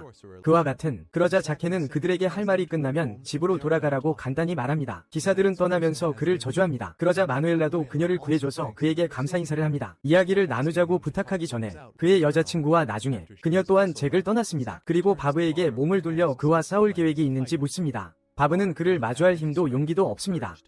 그가 전에 악마를 제압하는 것을 본 후에요. 그래서 그는 그냥 앞서 걸어가 검은 안개 속으로 사라집니다. 그렇게 해서 자킨과 네피는 마침내 단둘이 남게 됩니다. 그리고 그들은 이 사실을 깨닫자마자 당황합니다. 그녀가 먼저 말을 꺼냅니다. 그리고 자킨에게 그의 곁에 머물고 싶다고 말합니다. 그는 그녀가 정신적으로나 감정적으로 더 강해졌다는 것을 깨닫습니다. 하지만 그가 바꾸고 싶은 몇 가지가 있습니다. 이제 잭은 네피 앞에서 무릎을 꿇고 그녀에게 자신의 감정을 고백합니다. 그리고 그녀를 다시는 해치지 않겠다고 약속합니다. 그는 그녀에게 더 이상 자신을 주인이라고 부를 필요가 없다고 말합니다. 왜냐하면 그녀는 이제 그의 노예나 제자가 아니기 때문이죠. 그는 그들 사이의 관계에 더 많은 것을 원한다고 말하고 얼굴을 붉힙니다. 입 밖으로 한마디도 꺼내지 못하고요. 자키는 네피를 사랑한다는 말을 참아할 수 없습니다. 그래서 그는 일어나 그녀를 꽉 붙잡습니다. 그녀는 그의 것이라고 말하면서요. 그녀는 영원히 그의 것일 거라고 말합니다. 죽음 후에도 둘 다 잠시 얼굴을 붉힙니다. 하지만 자키는 무릎을 꿇습니다. 왜 그녀를 사랑한다고 말할 수 없었는지 궁금해하면서요.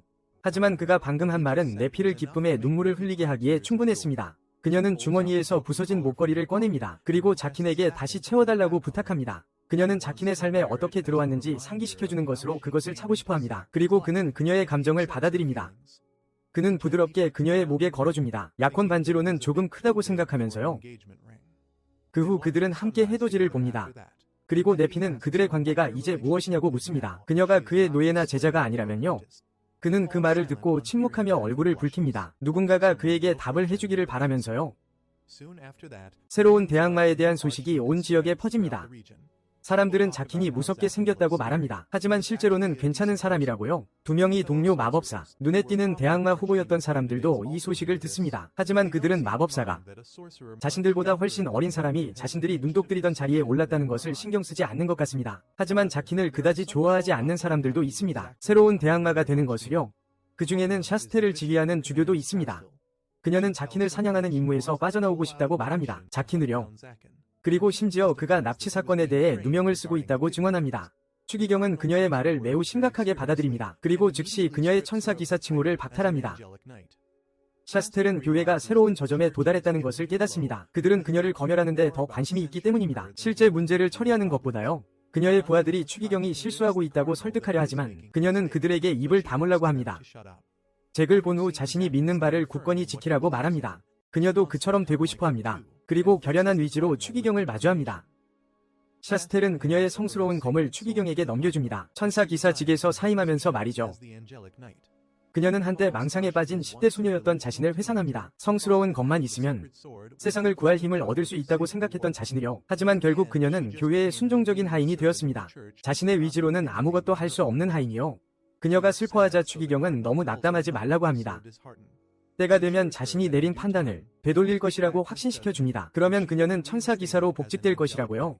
샤스텔은 그의 의미를 이해하지 못합니다. 그러자 늙은 사제는 성스러운 검은 그 사용자를 선택하는 것이라고 말합니다. 따라서 그녀는 그들이 함부로 버릴 수 있는 사람이 아니라고요. 그는 샤스텔의 어깨에 손을 얹습니다. 이 문제를 해결하기 위해 최선을 다할 것이라고 약속하면서요. 하지만 추기경은 현재 그녀에게 정치적 보호 이상의 것을 제공할 수 없습니다. 그는 샤스텔에게 가장 강력한 성스러운 검 사용자 라파엘이라는 자가 그들을 향해 오고 있다고 말합니다. 그녀는 그 이름을 듣자마자 기겁합니다.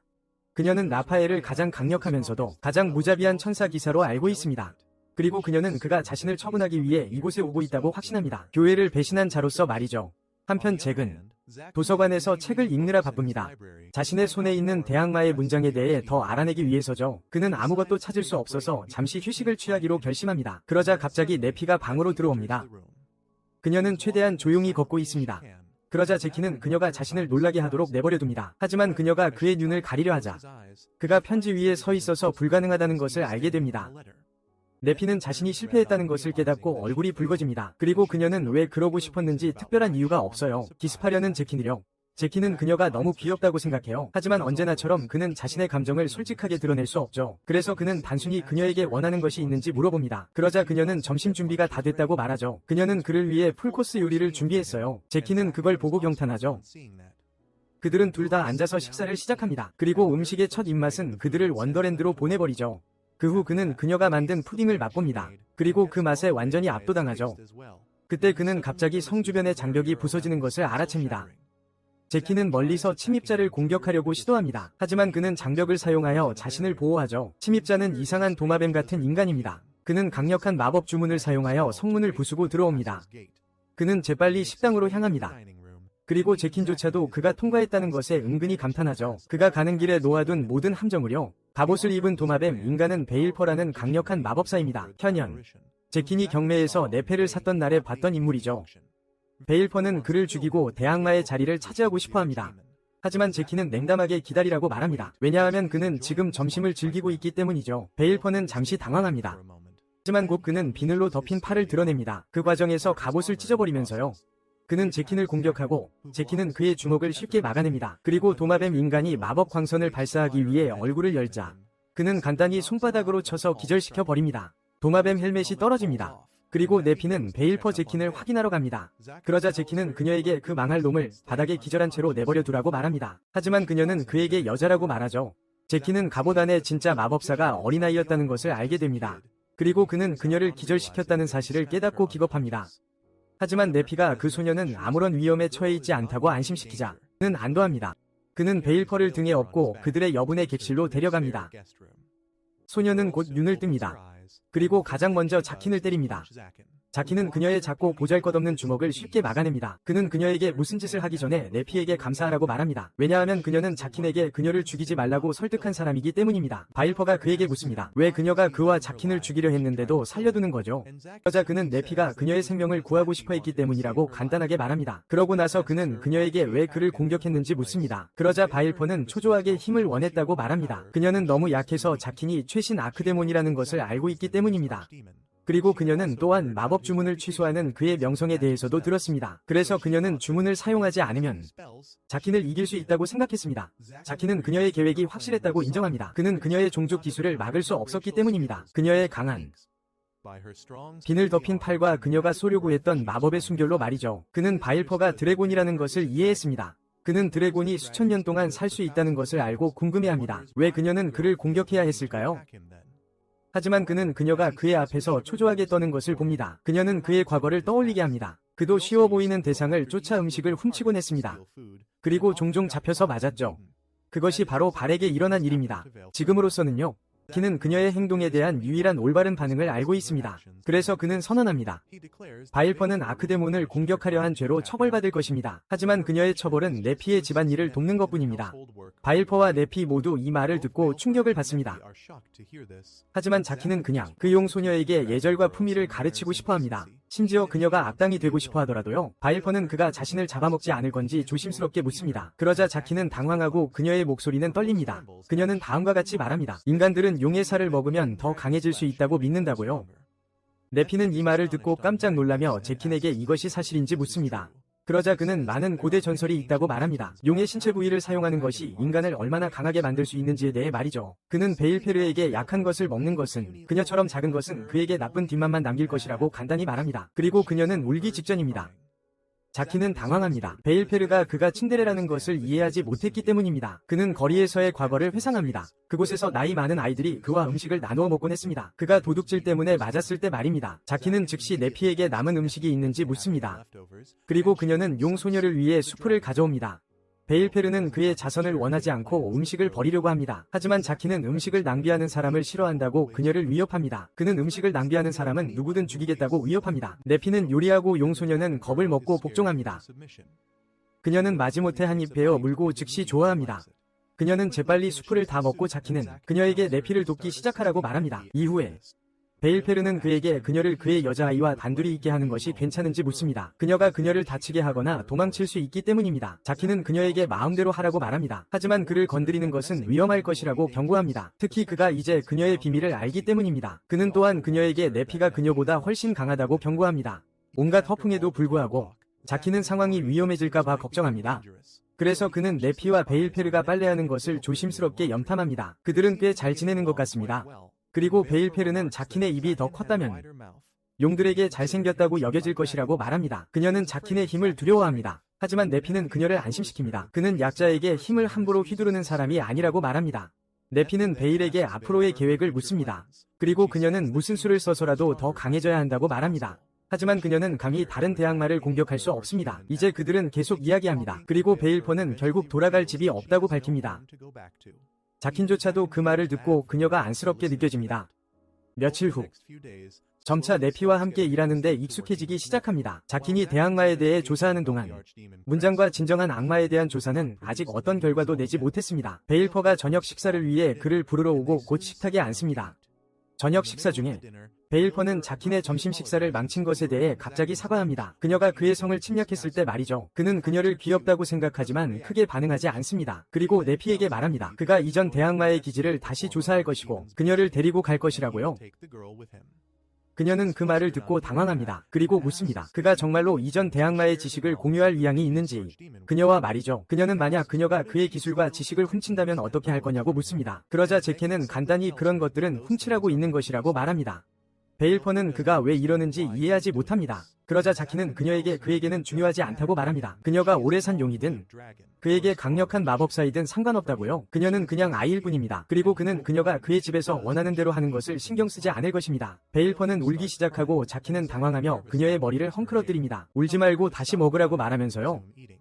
그리고 그는 그녀에게 만약 그녀가 그를 위해 일한다면 더 좋을 거라고 말합니다. 왜냐하면 아무도 대악마의 부하를 공격하려 하지 않을 테니까요. 베일퍼는 그의 제안을 받아들이며 얼굴을 붉힙니다. 그들이 그녀를 방으로 데려다 주자마자 그녀는 잠이 듭니다. 여전히 숟가락을 쥔 채로 말이죠. 자키는 그녀의 손에서 숟가락을 가져갑니다. 하지만 베일퍼는 무의식적으로 그의 손가락을 잡고 아빠라고 부릅니다.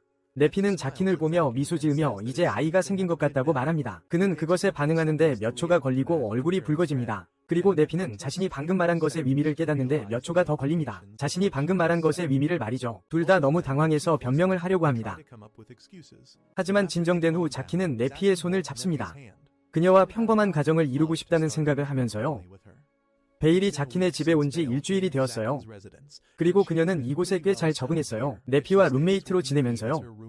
그리고 그녀가 매일 집안일을 돕고 있어요. 놀랍게도 그녀는 노예처럼 취급받지 않아요. 아무도 그녀가 원치 않으면 뭔가를 하라고 시키지 않아요. 게다가 그녀가 특정 임무를 완수하면 네피는 그녀에게 칭찬을 아끼지 않아요. 그녀는 밤에 일기장에 모든 것을 적어요. 자킨에 대해 어떻게 생각해야 할지 모르겠다고요. 그는 엄청나게 강한 마왕이지만 그런 식으로 행동하지 않아요. 놀랍도록 온화하고 내성적이기 때문이죠.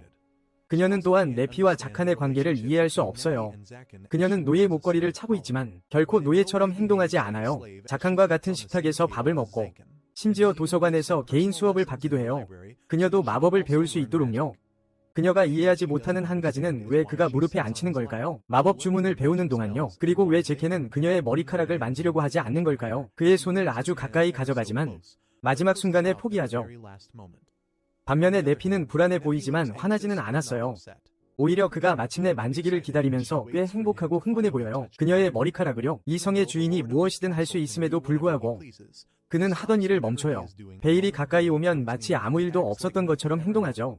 그녀는 밤에 일기장에 모든 것을 적어요. 자킨이 그녀와 네피 모두에게 약속했다는 사실과 함께요. 그들을 더 나이 많은 마왕의 성으로 데려가겠다고요. 그들이 주변을 둘러볼 수 있도록요. 다음날 아침 자키는 베일과 네피를 마누엘라의 가게로 데려가요. 그녀는 귀여운 어린 소녀를 보게 되어 너무 흥분했어요. 그녀는 즉시 그녀를 옷 입히기 시작하죠. 그리고 자킨에게 그녀를 영원히 가질 수 있는지 물어봐요. 자키는 그녀가 줘버릴 물건이 아니라고 말하죠. 그들이 모두 그녀의 가게에서 나가기 전에요. 자키는 벌써 가게에 가는 게 너무 힘들다고 느끼고 있어요. 하지만 다른 선택의 여지가 없었죠. 초록머리 소녀가 입을 옷이 갑옷밖에 없었으니까요. 네피가 생각에 잠긴 그녀를 깨우며 말해요. 새 드레스가 마음에 드는 것 같다고요? 자킨도 그걸 깨닫죠. 귀여운 작은 드레스가 마음에 드는 것 같아요. 곧 베일이 자킨에게 달려와요. 그리고 그와 네피의 손을 잡고 그 사이를 걸어가요. 자키는 즉시 따뜻한 느낌이 솟아오르는 걸 느껴요. 그는 깨닫죠. 이 감정은 네피에게 느끼는 감정과는 다르다는 거요. 더 보호해주고 싶은 감정이죠. 마치 자신의 아이를 보호하듯이요. 자켄이 이런 딜레마를 겪고 있는 동안에 샤스텔은 평상복을 입고 시장을 걸어가요. 그녀가 얼마나 오랫동안 입지 않았는지 신만이 알겠죠. 그녀는 걸어가요. 자킨 수색을 어떻게 지연시켰는지 생각하면서요. 그녀는 수색에 참여하지 않고 그의 위치에 대한 정보를 누설하지 않았죠. 하지만 그는 아마 그녀의 행동에 대해 전혀 모를 거라고 생각해요. 그녀는 왜 악마를 위해 이런 짓을 했을까 생각해요. 하지만 동시에 그녀는 그가 네피와 행복하게 살기를 바라죠. 그리고 언젠가 자신의 아이들을 갖기를요. 그는 아주 사랑스러운 아빠가 될 거라고 생각하니까요. 결국 그녀에게는 단 하나의 소원이 있어요. 그녀가 죽으면 그들이 그녀의 무덤에 꽃을 놓으러 오는 것이죠. 갑자기 그녀는 잭과 네피, 그리고 그 사이에 아이가 있는 걸 발견해요. 그리고 그녀는 그 아이를 그들의 친자식으로 착각하죠. 그녀는 그들에게 달려가 물어봐요. 어떻게 벌써 아이를 가질 수 있냐고요. 그녀의 말에 그와 네피는 당황하죠. 잭은 네피에게 아직 아무 짓도 하지 않았다고 대답하죠. 베일은 혼란스러워하며 자칸에게 이 여자가 누구냐고 물어봐요. 자칸 자신도 그녀가 누구인지 혼란스러워하는 것 같아요. 그녀는 상처받아 울음을 터뜨려요. 네피는 자칸에게 그녀가 샤스텔이라고 상기시켜줘요. 기사 부인이요. 그는 즉시 그녀를 기억해내죠. 하지만 그녀를 알아보지 못했다고 주장해요. 그는 갑옷 없는 그녀의 모습을 본 적이 없으니까요. 제대로 소개할 수 있겠네요. 세 명이 세룰리안 괴짜들이 그녀에게 달려와요. 그녀가 보호 없이 돌아다니는 건 위험하다고 말하죠. 그들은 즉시 잭을 발견하고 그를 놀려요.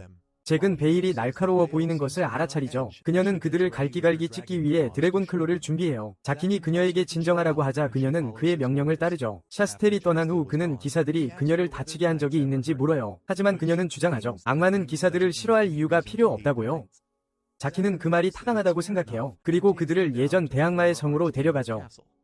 베일은 즉시 흥미를 보이는 것 같아요. 그녀는 이곳이 익숙하다고 주장하죠. 그러더니 이곳이 예전에 용의 둥지였던 것 같다고 말해요. 만화가 다르고 그녀의 집도 이와 같았다고요. 자키는 흥미를 느끼고 그의 문장으로 문을 열어요. 그리고 그들은 모두 안으로 들어가죠. 그들은 이 던전을 보호해야 하는 마법 골렘을 발견해요. 하지만 그들은 앞으로 나아가고 갑자기 베일이 마법진을 발견하죠. 그녀는 그것이 용들이 만든 것 같다고 주장해요. 잭은 그녀를 칭찬하고 봉인을 풀라고 말하죠. 그동안 그는 네피와 함께 두 번째 기지로 가기 시작해요. 하지만 베일이 그들을 보자 멈추죠. 그들은 모두 안으로 들어가고 잭은 또 다른 문을 열어요. 그것은 그들을 즉시 불이 켜지는 큰 방으로 이끌죠. 거대한 방은 놀라운 도서관으로 밝혀져요. 온갖 종류의 책으로 가득 차 있죠. 그는 그것에 신나서 여자애들에게 말해요. 그들은 대악마와 관련된 모든 것을 찾아야 한다고요. 가능하면 문장도요. 그들이 수색을 시작할 때 베일은 제켄에게 다가가서 물어봐요. 자신도 그처럼 될 수 있을까요? 자키는 용은 1000년을 산다고 대답해요. 그리고 가능성이 충분히 있다고 말하죠. 그녀가 그보다 훨씬 더 강해질 수 있다고요. 베일은 의심스럽게 그를 올려다봐요. 그리고 평생 그와 함께 살 수 있는지 묻죠. 자키는 책에서 눈을 떼지도 않아요. 그녀가 원하는 만큼 머물러도 좋다고 말하면서요. 떠나고 싶을 때 떠나도 된다고요. 그녀는 즉시 그의 다리에 매달립니다. 그리고 그를 절대 떠나지 않겠다고 말합니다. 잭은 그가 왜 그렇게 변하는지 궁금해합니다. 베일이 마침내 고서를 찾아내면서 그의 생각은 깨집니다. 12개의 성검에 대한 정보가 담긴 책이죠. 그는 즉시 베일에게서 그것을 빼앗습니다. 그리고 그것을 샅샅이 살펴보기 시작합니다. 그는 알아차립니다. 교회와 악마 사이에 분명히 어떤 연결고리가 있다는 것을요. 그가 처음 성검을 봤을 때 어디선가 룬 문자를 본 적이 있다는 느낌이 들었습니다. 하지만 이제 확신합니다. 검 이미지에 룬 문자를 대조하면서요. 자신의 대악마 문장과 비교하고 깨닫습니다. 둘 다 같은 마법 언어로 쓰여 있다는 것을요. 그는 책을 들고 여자들에게 말합니다. 원하는 책을 가져도 된다고요. 그리고 그들과 함께 그곳을 떠납니다. 한편 샤스텔은 교회의 모습을 드러냅니다. 그곳에서 그의 부하들은 라파엘 경이라고 말합니다. 전설적인 성기사단 리더 말입니다. 가장 많은 수의 마법사를 처치한 자이죠. 곧 온다고 합니다. 라프가 그들 앞에 나타납니다. 그들은 모두 거대한 남자 앞에서 머리를 숙입니다.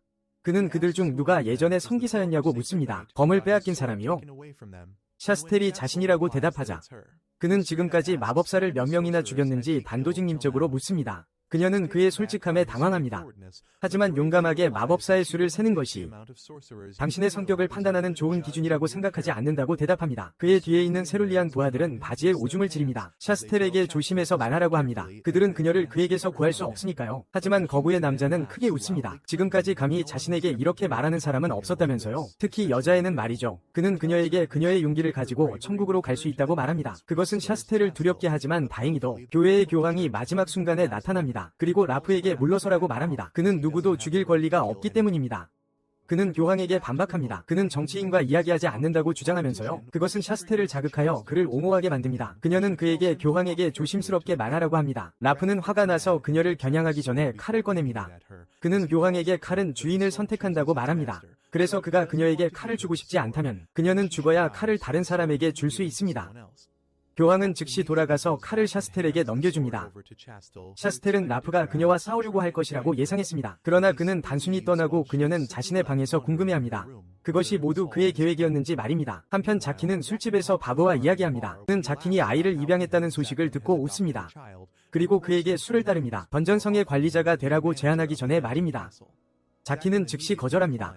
그러나 그들은 협상합니다. 그는 바브가 몇 권의 책을 가져가는 것을 허용하는 지점까지 말입니다. 정보를 교환하는 조건으로 말입니다. 바브는 그에게 새로운 성기사가 용의 살을 먹었다고 추정되는 사람이 도시에 도착했다고 말합니다. 그리고 지금까지 499명이 마법사를 죽였다고 합니다. 그에 따르면 그는 자킨을 처리하기 위해 특별히 불려졌다고 합니다. 그러니 그는 조심해야 합니다. 자크는 밤이 어떤지 묻습니다. 갑자기 그들 뒤에 문이 그들이 모르는 사이에 열립니다. 그리고 라프가 걸어 들어오자 모든 사람이 지켜봅니다. 바브는 라프가 얼굴에 흉터가 있는 거대한 남자라고 묘사하고 있었습니다. 그들이 돌아섰을 때 그는 그곳에 서 있는 것을 알아차렸습니다. 싸울 준비가 되어 있었습니다. 그들은 둘 다 돌아서서 그들을 응시하는 이 상과 같은 남자를 봅니다. 그것은 즉시 바브를 끔찍하게 놀라게 합니다.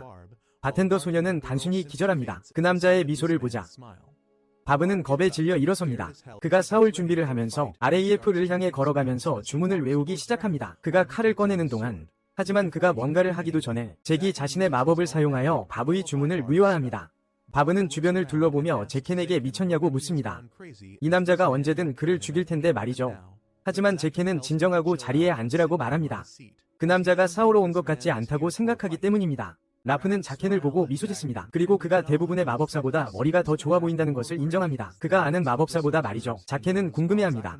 왜 499명이 마법사를 죽였다는 성기사가 적대감이나 폭력의 기운을 전혀 발산하지 않는 걸까요?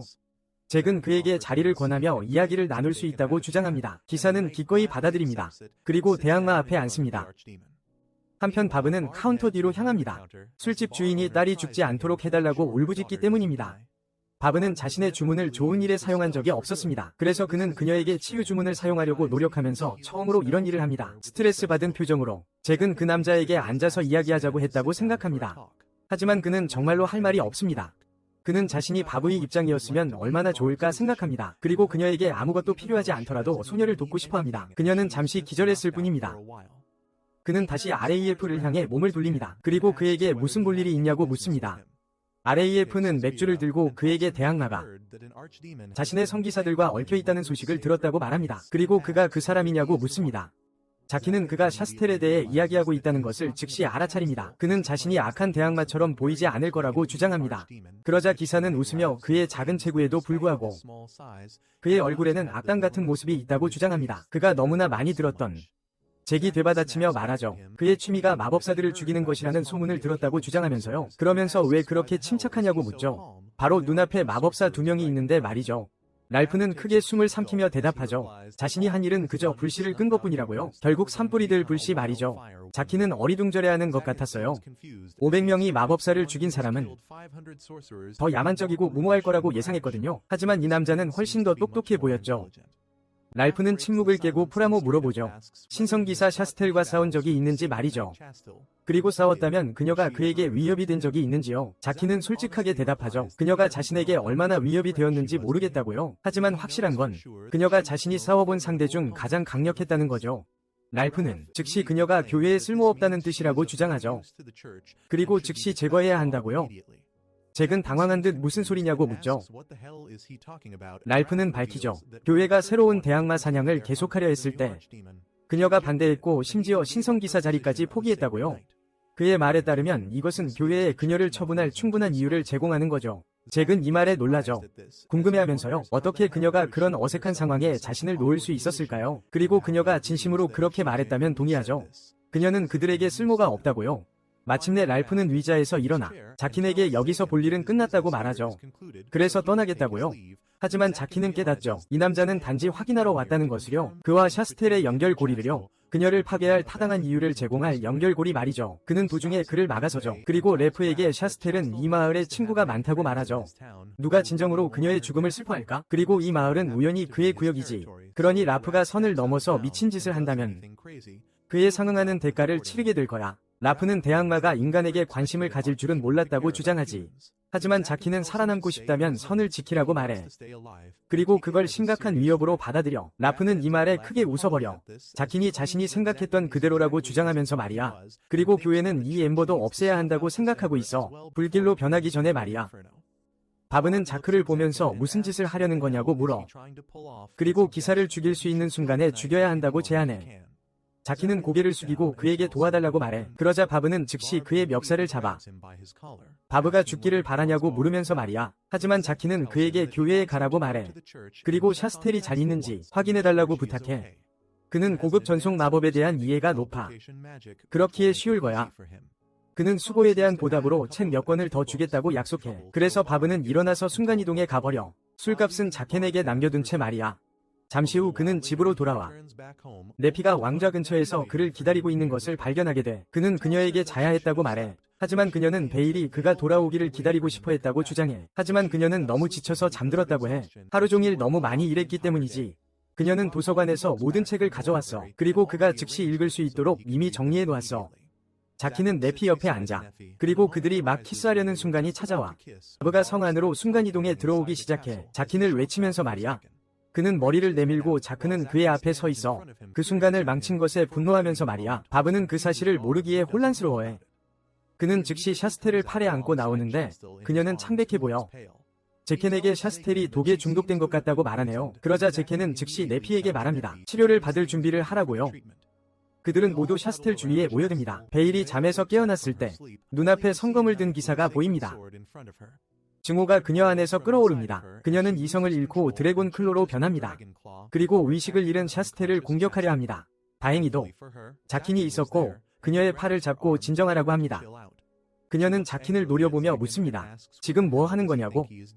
하지만 자킨은 샤스텔은 손님이라고 주장합니다. 그리고 그녀가 해를 입는 것을 용납하지 않겠다고요. 베일은 여전히 화가 난 것 같고 자킨은 그녀에게 화가 났냐고 묻습니다. 오늘 밤 따라 베일은 성검을 든 기사는 누구든 죽이고 싶다고 대답합니다.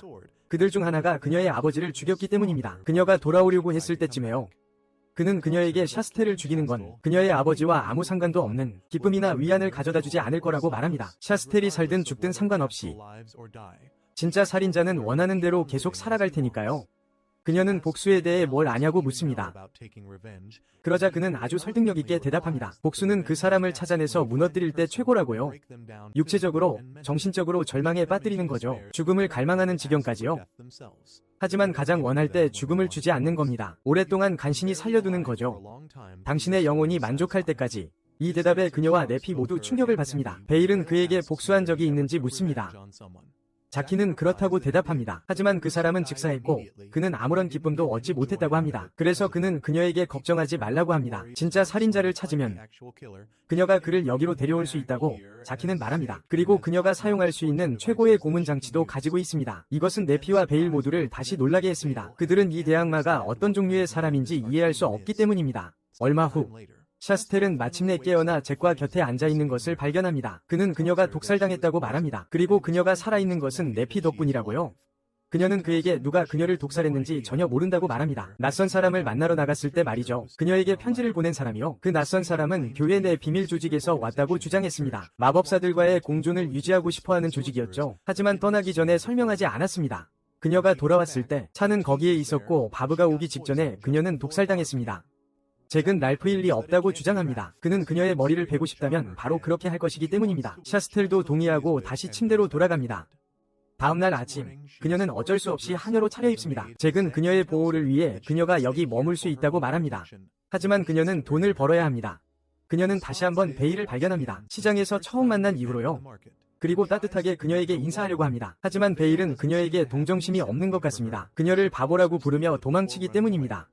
잭은 그녀에 대해 사과하고 그녀가 어렸을 때를 이야기합니다. 그녀의 아버지는 성검 소지자 중 한 명에게 살해당했습니다. 그 이후로 그녀는 교회와 기사들을 싫어하게 되었습니다. 샤스텔은 그녀를 불쌍하게 생각합니다. 그리고 그녀가 떠나는 것이 더 나을지 묻습니다. 하지만 잭은 걱정하지 말라고 합니다. 베일은 감정을 표현할 수 없는 어린아이일 뿐이기 때문입니다. 그리고 그녀를 해치지 않을 것이라고 확신합니다. 그녀는 자신의 자존심이 있기 때문입니다. 그녀는 그의 집에서 하녀로 일하기 시작합니다. 하지만 베일이 그녀를 해치지 않겠다고 약속했음에도 불구하고 그녀는 그녀에게 장난을 치기 시작합니다. 그녀는 개구리를 그녀에게 던지고 도망칩니다. 잭은 그녀를 확인하기 위해 도서관에서 달려옵니다. 신성한 기사가 바닥에서 울고 있는 것을 발견했을 뿐이야. 개구리를 무서워하거든. 잭이 그녀에게 알아서 하라고 말해. 베일이 그녀를 괴롭히지 않겠다고 약속한 적은 없으니까. 아니나 다를까? 그녀가 다시 머리를 내밀고 개구리를 더 던져. 그녀가 울면서 바닥에 쓰러져. 미끄러진 후에 잭은 이 여자가 어떻게 살아남았는지 궁금해해. 싸움 외에는 완전히 쓸모없는 것 같거든. 그날 밤 베일은 다시 일기를 쓰기 시작해. 거기에 이렇게 적어. 새로운 신성한 기사는 완전 멍청이 같다고. 샤스텔 같은 멋진 이름을 가질 자격도 없다고. 그녀는 장난치기 엄청 쉽다고 적어. 그냥 바나나 껍질 몇 개를 던져놓기만 하면 되니까. 그럼 분명히 미끄러질 거라고. 그녀는 이 여자가 어떻게 기사가 됐는지 궁금해해. 바나나 껍질 하나 피하지 못하면서 말이야. 그녀는 또한 적어. 그 여자는 거의 모든 것을 무서워하는 것 같다고. 범이나 뱀처럼 움직이는 것들 말이야. 그런 것들이 처음 보이면 도망치기 시작한다고. 그녀를 괴롭히는 건 너무 쉽다고 주장해. 솔직히 점점 지루해지고 있다고. 누군가 문을 두드리자 그녀는 책을 덮어. 잭이 방으로 들어와 그녀 옆에 앉아.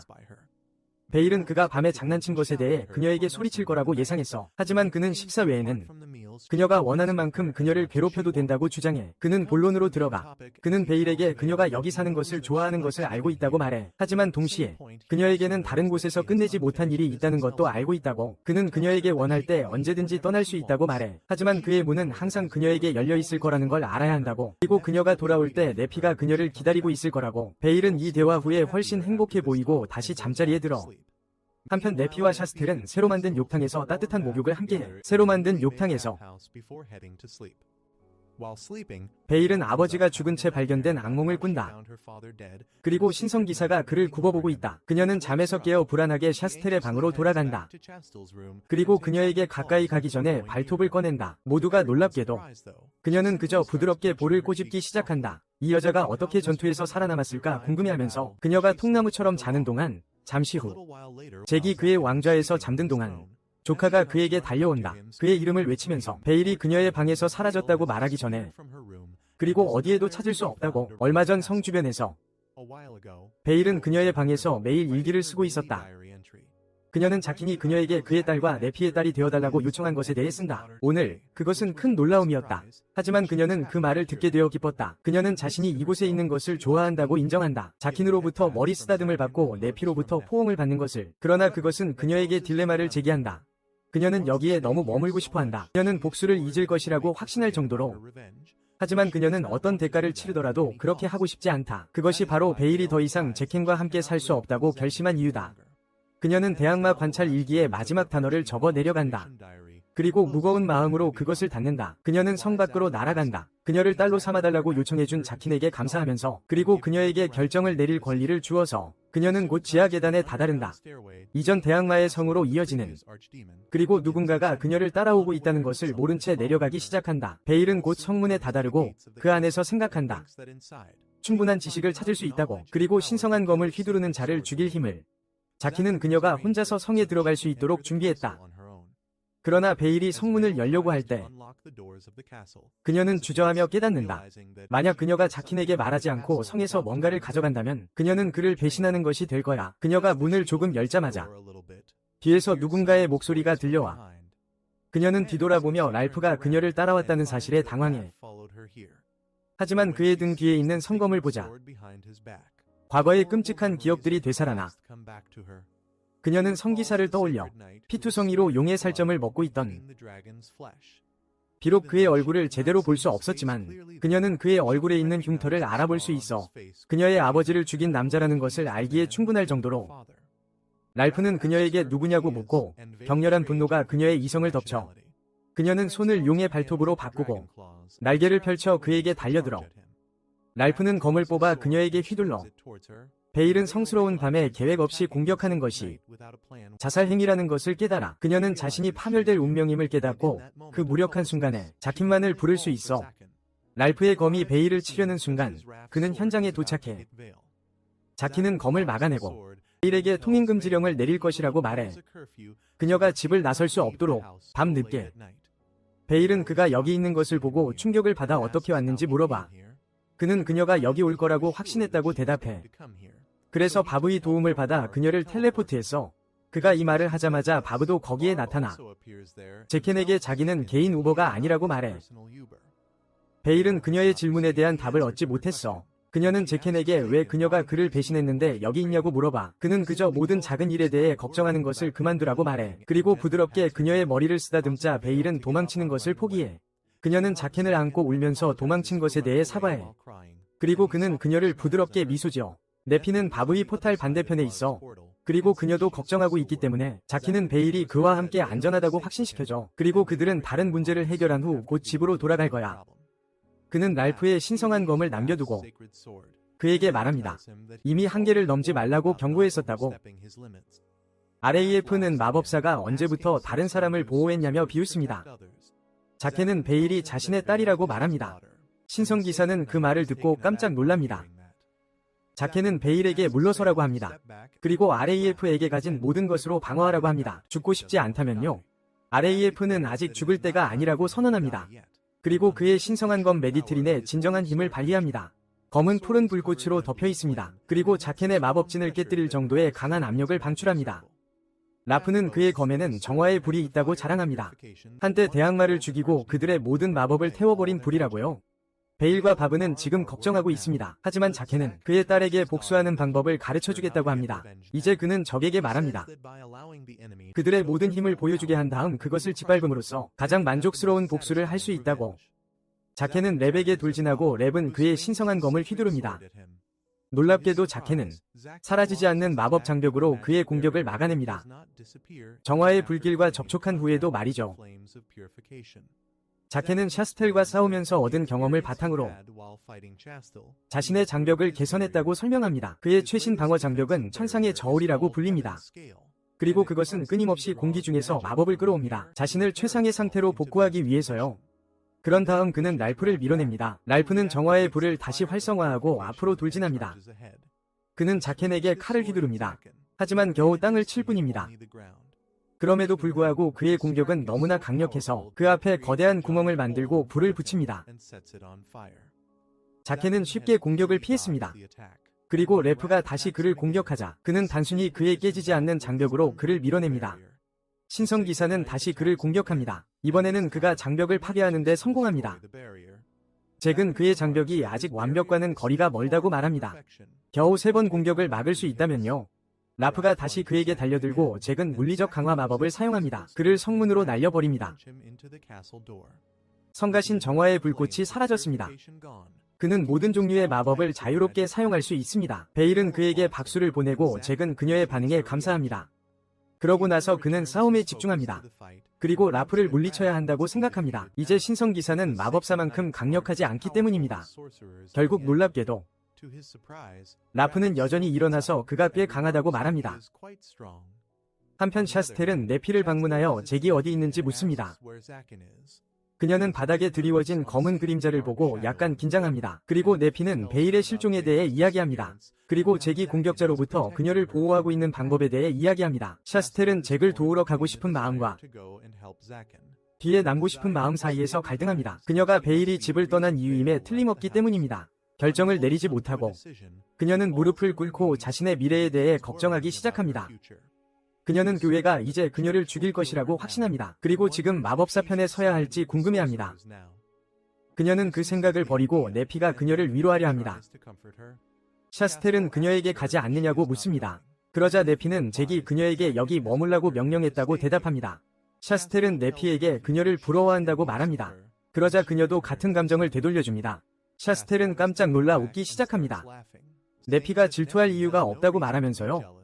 하지만 그녀는 샤스텔이 자유롭게 잭에게 갈 수 있다고 대답합니다. 반면에 그녀는 뒤에 머물라는 명령을 받았습니다. 샤스텔은 잭에게 가고 싶다면 소리칩니다. 그냥 그의 명령에 불복종할 수 있다고 말합니다. 하지만 네피는 그렇게 하기를 거부합니다. 그녀는 샤스텔을 놀라게 하고 그녀를 안아줍니다. 그녀의 직업은 잭을 환영하는 것이라고 말하면서요. 제대로 된 주부처럼 집으로요. 샤스텔은 울기 시작합니다. 자신도 잭을 돕고 싶다고 말하면서요. 비록 그가 숙적이어야 하지만요. 그녀의 눈물은 멈추지 않아요. 이제 뭘 해야 할지 너무 혼란스럽고 갈피를 못 잡겠다고 고백하면서요. 그녀는 자킨과 싸우고 싶지 않아요. 대신 그의 곁에서 싸우고 싶어요. 네피는 그녀의 머리를 헝클며 이미 뭘 해야 할지 안다고 말해요. 그녀는 처음 만났을 때를 이야기해요. 샤스텔이 자킨이 외로워 보인다고 말했었죠. 네피는 자신 말고 다른 사람이 제켄을 이해할 수 있다는 사실에 질투가 났대요. 하지만 그를 이해할 수 있는 사람들이 있다는 것에 기뻤대요. 그녀의 침착한 모습을 보며 샤스텔은 네피가 많이 성장했다는 것을 깨달아요. 자켄을 자유롭게 사랑할 수 있기 때문이죠. 그녀의 말 덕분에 샤스텔은 이제 뭘 해야 할지 알게 되었어요. 그녀는 망설임 없이 바닥의 그림자 속으로 뛰어들어요. 그리고 라프가 여전히 서 있는 동굴에 도착해요. 심각한 부상을 입었음에도 불구하고요. 그는 심호흡을 하고 그의 부상은 즉시 치유돼요.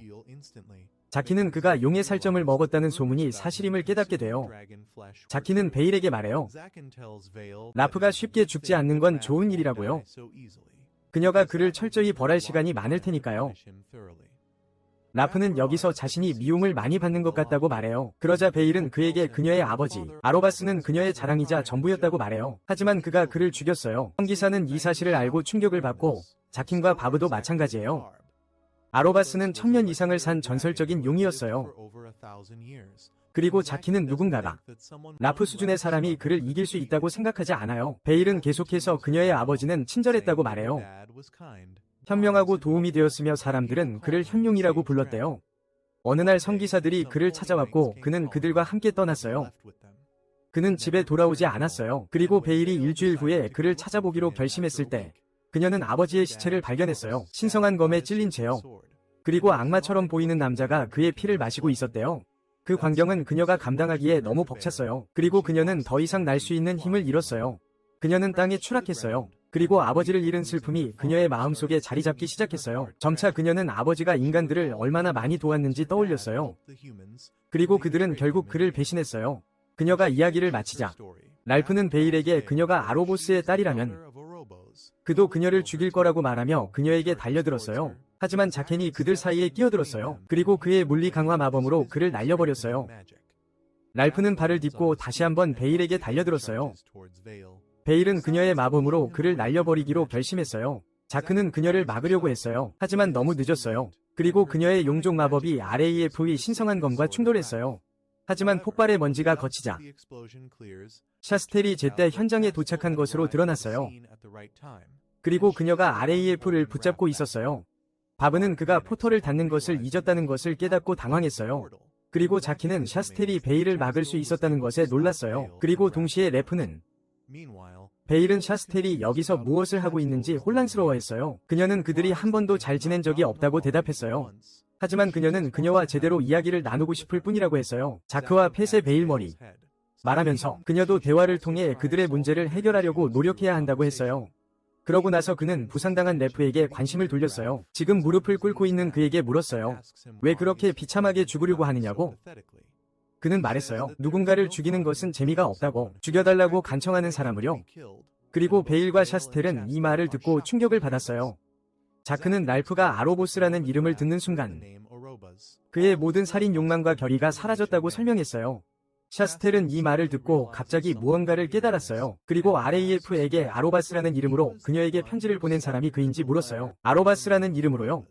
자케는 지금 혼란스러워하며 RAF에게 상황을 명확하게 설명해달라고 요청했어요. 갑자기 자키는 이상하고 위협적인 기운을 느낍니다. 대악마의 성에서 뿜어져 나오는 기운이었죠. 성 안에서 잠자고 있던 수호 골렘이 부서진 문을 통해 밖으로 나옵니다. 그것이 내뿜는 어두운 기운은 너무나 강렬해서 체스텔은 숨쉬기조차 힘들어합니다. 골렘이 완전히 문 밖으로 모습을 드러내자 자키는 그것이 악마와 똑같은 기운을 내뿜는다는 것을 깨닫습니다. 하지만 훨씬 덜 끔찍합니다. 그는 골렘이 악마를 본떠 만들어졌다는 것을 깨닫고 주변에서 만화를 흡수하고 있다는 것을 알아챕니다. 자신의 힘을 증폭시키기 위해 자키는 이대로 가다가는 주변의 모든 생명력을 말려 죽일 것이라고 믿습니다. 그리고 그 영향은 이미 체스텔에게 나타나기 시작했습니다. 베일은 자킨에게 그것이 성의 수호자라고 말합니다. 그리고 그는 신성한 검들의 충돌이 그것을 활성화시켰음에 틀림없다고 깨닫습니다. 그는 대악마의 문장을 사용하여 골렘에게 돌아가라고 명령하려 하지만 소용이 없습니다. 갑자기 골렘의 머리가 비틀리기 시작합니다. 그리고 그것은 입을 크게 벌려 그들에게 강력한 광선을 발사합니다. 자키는 모두에게 피하라고 말합니다. 그리고 그는 체스텔을 붙잡을 시간밖에 없습니다. 그리고 광선에서 벗어납니다. 그는 베일이 안전하게 빠져나오지 못했다는 것을 알고 당황합니다. 그리고 그녀는 골렘의 광선에 맞습니다. 하지만 그녀는 전혀 다치지 않았습니다. 베일이 눈을 뜨자 랄프가 자신의 몸으로 그녀를 보호했다는 것을 알게 됩니다. 심지어 팔 한쪽을 잃으면서까지요. 모두가 그 광경에 충격을 받고 자키는 골렘에게 격분합니다. 그는 자신의 고급 장벽 마법을 사용하여 골렘을 때려눕힙니다. 그것을 땅바닥에 내던져 성공적으로 파괴합니다. 그리고 그는 베일에게 달려가 그녀가 괜찮은지 묻습니다. 그녀는 괜찮지만 랄프는 너무 심각한 치명상을 입었습니다. 심지어 그의 용의 힘으로도 치유할 수 없을 정도입니다. 자키는 그에게 왜 그랬냐고 묻습니다. 그러자 신성기사는 그저 자신의 위무를 다했을 뿐이라고 대답합니다. 랄프는 일어나려고 하지만 실패합니다. 그러자 자키는 말합니다. 그가 일종의 속죄를 목표로 하는 것 같군요. 그는 라프에게 해명을 요구합니다. 늙은 기사는 베일을 보면서 숨쉬기 힘들어합니다. 베일은 그에게서 아버지 아로바스를 떠올립니다. 라프는 일어나 베일에게 그녀의 아버지를 죽이지 않았다고 말합니다. 위대한 용 아로바스는 그와 같은 평범한 인간에게 패배하지 않을 것이기 때문입니다. 베일은 그를 믿지 않습니다. 그녀는 그날 그가 아버지의 살점을 먹는 것을 보았다고 되풀이합니다.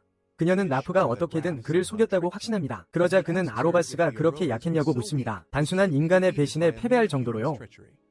베일은 아무것도 이해할 수 없습니다. 그래서 라프는 본론으로 들어갑니다. 그는 아로바스의 도움을 구했다고 말합니다. 악마를 죽이고 싶었기 때문입니다. 그는 인간 부대만으로는 감당할 수 없는 적이었죠. 모두가 이 말을 듣고 충격을 받습니다. 하지만 베일은 여전히 라프가 거짓말을 하고 있다고 생각합니다. 악마는 신화에서나 나오는 존재이기 때문입니다. 하지만 라프는 악마와 싸웠다고 주장합니다. 아로바스와 많은 다른 성기사들과 함께 그날 싸웠습니다. 그리고 그들 대부분은 죽었습니다. 그는 더 많은 악마가 지구에 올 것이라고 믿습니다. 곧 종말을 고할 것이라고 말하며 베일은 자킨을 봅니다. 자킨은 한때 악마의 그림자와 맞섰다고 밝힙니다. 그리고 그는 그들이 여전히 어떤 차원에 존재한다고 확신합니다. 그는 고대 문헌을 연구해 왔다고 말합니다. 그들에 대한 것을 알아내기 위해서요. 그리고 베일에게 그녀가 그 일을 돕고 있었다는 것을 상기시킵니다. 베일은 아버지가 악마와 싸워졌다는 사실에 경악합니다. 하지만 라프는 아로바스가 지지 않았다고 말합니다. 그는 자신의 목숨을 바쳐 이겼습니다. 그녀는 누구를 미워해야 하냐며 울부짖습니다. 그러자 라프는 그녀에게 증오를 버려야 한다고 말합니다. 그리고 아버지의 행동에 자부심을 느껴야 한다고 말합니다. 그는 악마들이 너무 강력하다고 말합니다. 그리고 그들이 지구를 침략한다면 성기사들과 마법사들이 여전히 서로 싸우고 있을 때 지구는 그들에게 대항할 기회가 없을 것입니다. 오로바스는 그걸 예견했고 RAF에게 계속 살라고 했어요. 지구가 스스로를 방어할 수 있을 만큼 강해지도록요. 그것이 그가 상상할 수 있는 가장 추악한 짓을 한 이유예요. 그리고 그의 친구의 피를 마셨죠. 라프는 샤스텔을 만났기 때문에 이제 그의 임무가 끝났다고 말해요. 교회와 마법사 사이의 다리 역할을 할 수 있는 사람이죠. 그는 아로바스의 이름으로 죽는 것이 가장 위대한 일이라고 선언해요. 그를 위한 마지막 임무라는 말에 잭은 확신하죠. 그리고 라프가 예전에 샤스텔을 만났던 이상한 사람이라는 것을요. 그리고 교회와 마법사의 공존에 대해 이야기했죠. 하지만 바브는 믿지 않아요. 그는 랄프에게 공존에 대해 말할 자격이 없다고 말해요. 수백 명이 마법사를 죽인 후에 말이죠. 그리고 그는 동의해요. 그는 공존을 이끌 수 있는 유일한 사람은 샤스텔이라고 말해요. 그리고 그녀는 아직 그 일을 받아들이지 않았기 때문에 당황하죠. 갑자기 골렘이 움직이기 시작하고 다시 형태를 갖춰요. 그리고 잭은 그것을 빨리 처리하기로 결심해요. 그는 골렘이 마법으로 만들어졌을 것이라고 생각하기 때문에요. 그는 항상 하던 대로 마법을 멈출 수 있다고 생각하죠. 하지만 랄프는 골렘이 마법이 아닌 다른 것으로 만들어졌다고 경고해요. 그 안에는 악마의 흔적이 좀 있어요. 그는 그 흔적이 자신과 아로바스가 죽였던 악마와 같다고 확신해요. 그리고 이전의 대악마도요. 단지 그 시체를 가져다가 키메라로 바꿨을 뿐이죠. 키메라가 되어버렸다는군요. 그것은 잭에게는 전혀 문제가 되지 않아요. 그리고 그는 악마 키메라에 맞서 새로운 주문을 시도할 준비를 해요. 갑자기 샤스텔이 그에게 다가와 함께 싸우게 해달라고 부탁해요. 그녀는 마음속의 모든 의심을 버린 후 신성한 검을 뽑아요. 그리고 그것에게 힘을 빌려달라고 부탁하죠. 그 검은 갑자기 정화의 황금빛 불꽃으로 덮여요. 그리고 잭은 알아차리죠. 그녀의 불꽃이 랄프에 비해 검과 더 긴밀하게 연결되어 있다는 것을요. 골렘은 공격을 준비하고 샤스텔은 갑자기 그것을 향해 달려가요. 샤스텔이 갑자기 달려가요. 잭이 경고에도 불구하고 그녀는 검으로 골렘의 광선에 맞서요. 그것을 반으로 쪼개고 기회를 만들죠. 자킨이 공격하도록. 그는 앞장서서 그의 고급 장벽으로 골렘을 공격해. 하지만 팔을 산산조각 내지. 부서진 팔 대신 검은 연기가 나타나. 그리고 돌 조각들이 떠다니기 시작해. 그리고 방향을 바꿔 자킨을 향하지. 골렘이 갑자기 그 조각들을 모두 자킨에게 쏘아. 하지만 그때 샤스텔이 다시 한번 그를 보호하기 위해 달려들어. 그리고 모든 돌들을 베어버려. 심지어 자킨조차도 이제 그녀의 속도와 힘에 겁을 먹었어. 그리고 그는 그녀가 자기 편이라는 것에 기뻐해. 그러고 나서 그는 자신의 고급 장벽의 변형된 버전을 사용해. 그리고 손가락을 튕기기 전에 골렘을 쳐. 그리고 그가 미리 표시해둔 곳에서 검은 불길이 솟아오르게 해. 골렘은 순식간에 잔해로 변해. 그리고 자킨은 자신의 승리에 만족해. 샤스텔은 그에게 방금 무슨 짓을 한 거냐고 물어봐. 그러자 그가 말해. 자신의 고급 장벽의 반대 주문을 사용했다고. 그의 새로운 주문은 주변에서 만화를 계속 흡수해. 그리고 검은 불꽃으로 태워버려. 자키는 말해. 그의 고급 장벽과 흑염 기술은 그저 같은 것이라고. 하지만 방향이 반대일 뿐이라고. 그는 신성 기사와 악마에 맞서기 위해 그것들을 만들었어. 하지만 아직 완벽과는 거리가 멀어. 그러자 샤스텔은 그가 꽤 무시무시한 마법사라고 말해. 그러자 그는 그녀 역시 꽤 재능이 있다고 말해. 그녀는 그 말을 듣고 얼굴을 붉혀. 그리고 앞으로도 그의 곁을 지키겠다고 약속해. 바로 그때 베일이 자킨에게 라프가 피를 흘리고 있다고 알려줘. 자킨은 마법으로 그를 치료하려고 해. 하지만 그의 상처는 너무 깊어. 라프는 샤스텔이 자신이 본 가장 빠른 신성기사로 밝혀졌다고 말해. 그는 그녀가 자신이 제안한 역할을 받아들이지 않을 수도 있다고 말해. 하지만 그녀의 행동은 이미 그녀를 공존의 상징으로 만들었어. 그는 그녀에게 이 공존 파벌은 아로바스의 아이디어였다고 말합니다. 그리고 그는 그저 그것이 실현되기를 바랄 뿐입니다. 잭은 그를 일으켜 세우고 왜 그렇게 많은 마법사를 죽였냐고 묻습니다. 그러자 랄프는 그들을 죽이고 싶었던 적은 없다고 말합니다. 하지만 마법사들이 먼저 그를 공격했습니다. 그는 항상 그와 친근하게 대화하고 싶었다고 말합니다. 긴장을 풀기 위해 웃으려고 노력하기까지 했습니다. 하지만 그들은 여전히 먼저 그를 공격했고 그는 어쩔 수 없이 그들의 목숨을 끊어야 했습니다. 이것은 모두를 충격에 빠뜨리고 제켄과 다른 사람들은 늙은 성기사에게 말합니다. 그는 완전히 음치라고요. 그리고 그가 무엇을 하든 그는 항상 위협적인 사람으로 보입니다.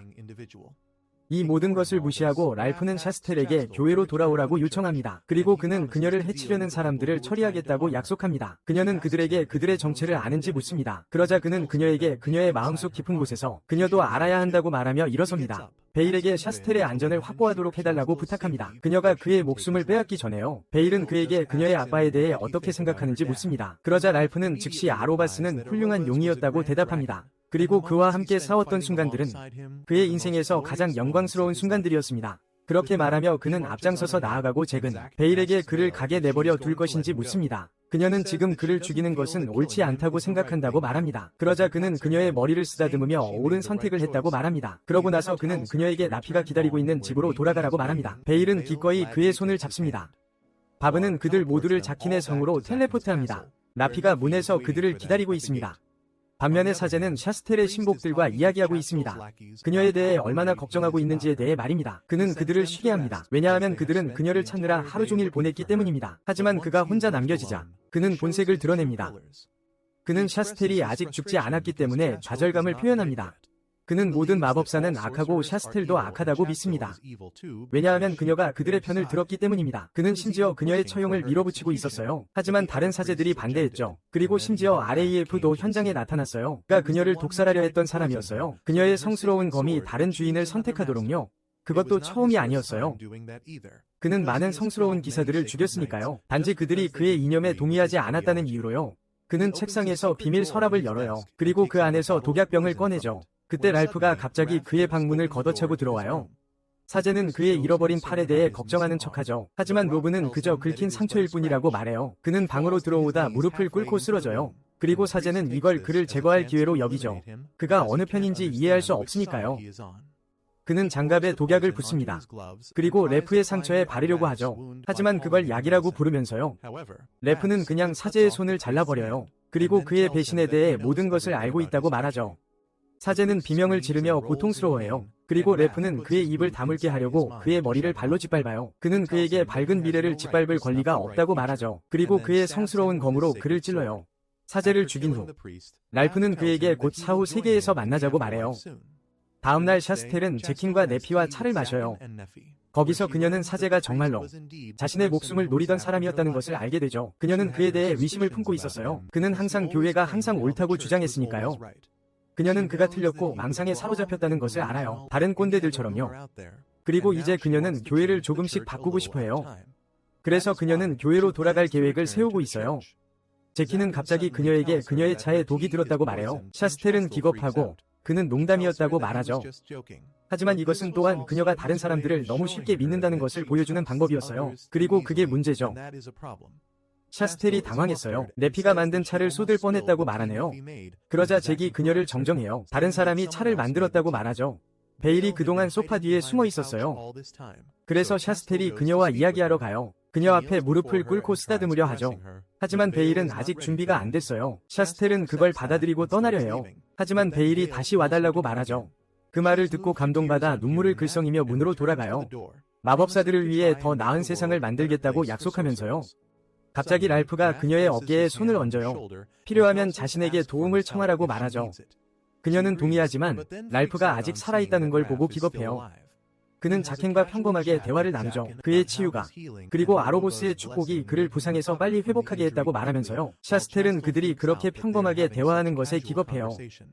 그녀는 그가 이미 죽었다고 생각했거든요. 하지만 자켄은 그에게 사제에 대해 말해준 사람이 바로 자신이라고 말해요. 공교롭게도 차를 만든 것도 베일이 아니라 그였어요. 왜냐하면 그는 지금부터 자켄의 집사가 되기로 맹세했거든요. 그리고 성기사단장 자리에서 사임했죠.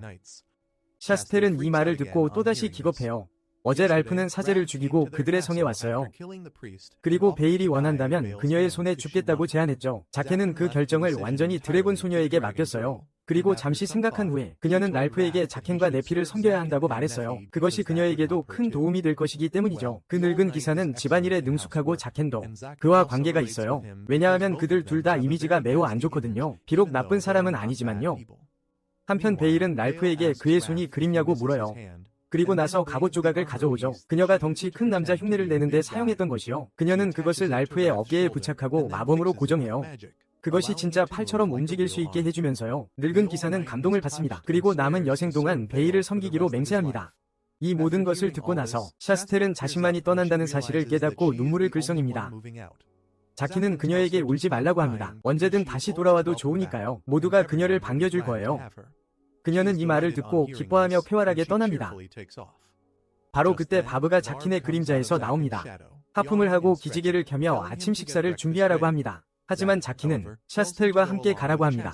그녀에게 추가적인 보호가 필요할 테니까요. 너무 순진해서 바브는 보모가 되고 싶어 하지 않습니다. 하지만 자키는 그 대가를 지불하겠다고 약속합니다. 그러자 그는 즉시 샤스텔을 미행하기 시작합니다. 그리고 그녀의 그림자에 달라붙습니다. 그들이 떠난 후 자키는 네피가 갑자기 심란해진 것을 알아챕니다. 그는 그녀에게 이유를 묻습니다. 그러자 그녀는 수줍게 그의 팔에 매달리며 이해하려고 노력해달라고 부탁합니다. 자키는 머리를 굴립니다. 그리고 부드럽게 네피의 얼굴을 잡습니다. 어젯밤 그녀를 두고 온 것에 대해 사과합니다. 분명히 그것이 그녀가 듣고 싶었던 말이었나 봅니다. 그녀는 행복하게 그를 껴안습니다.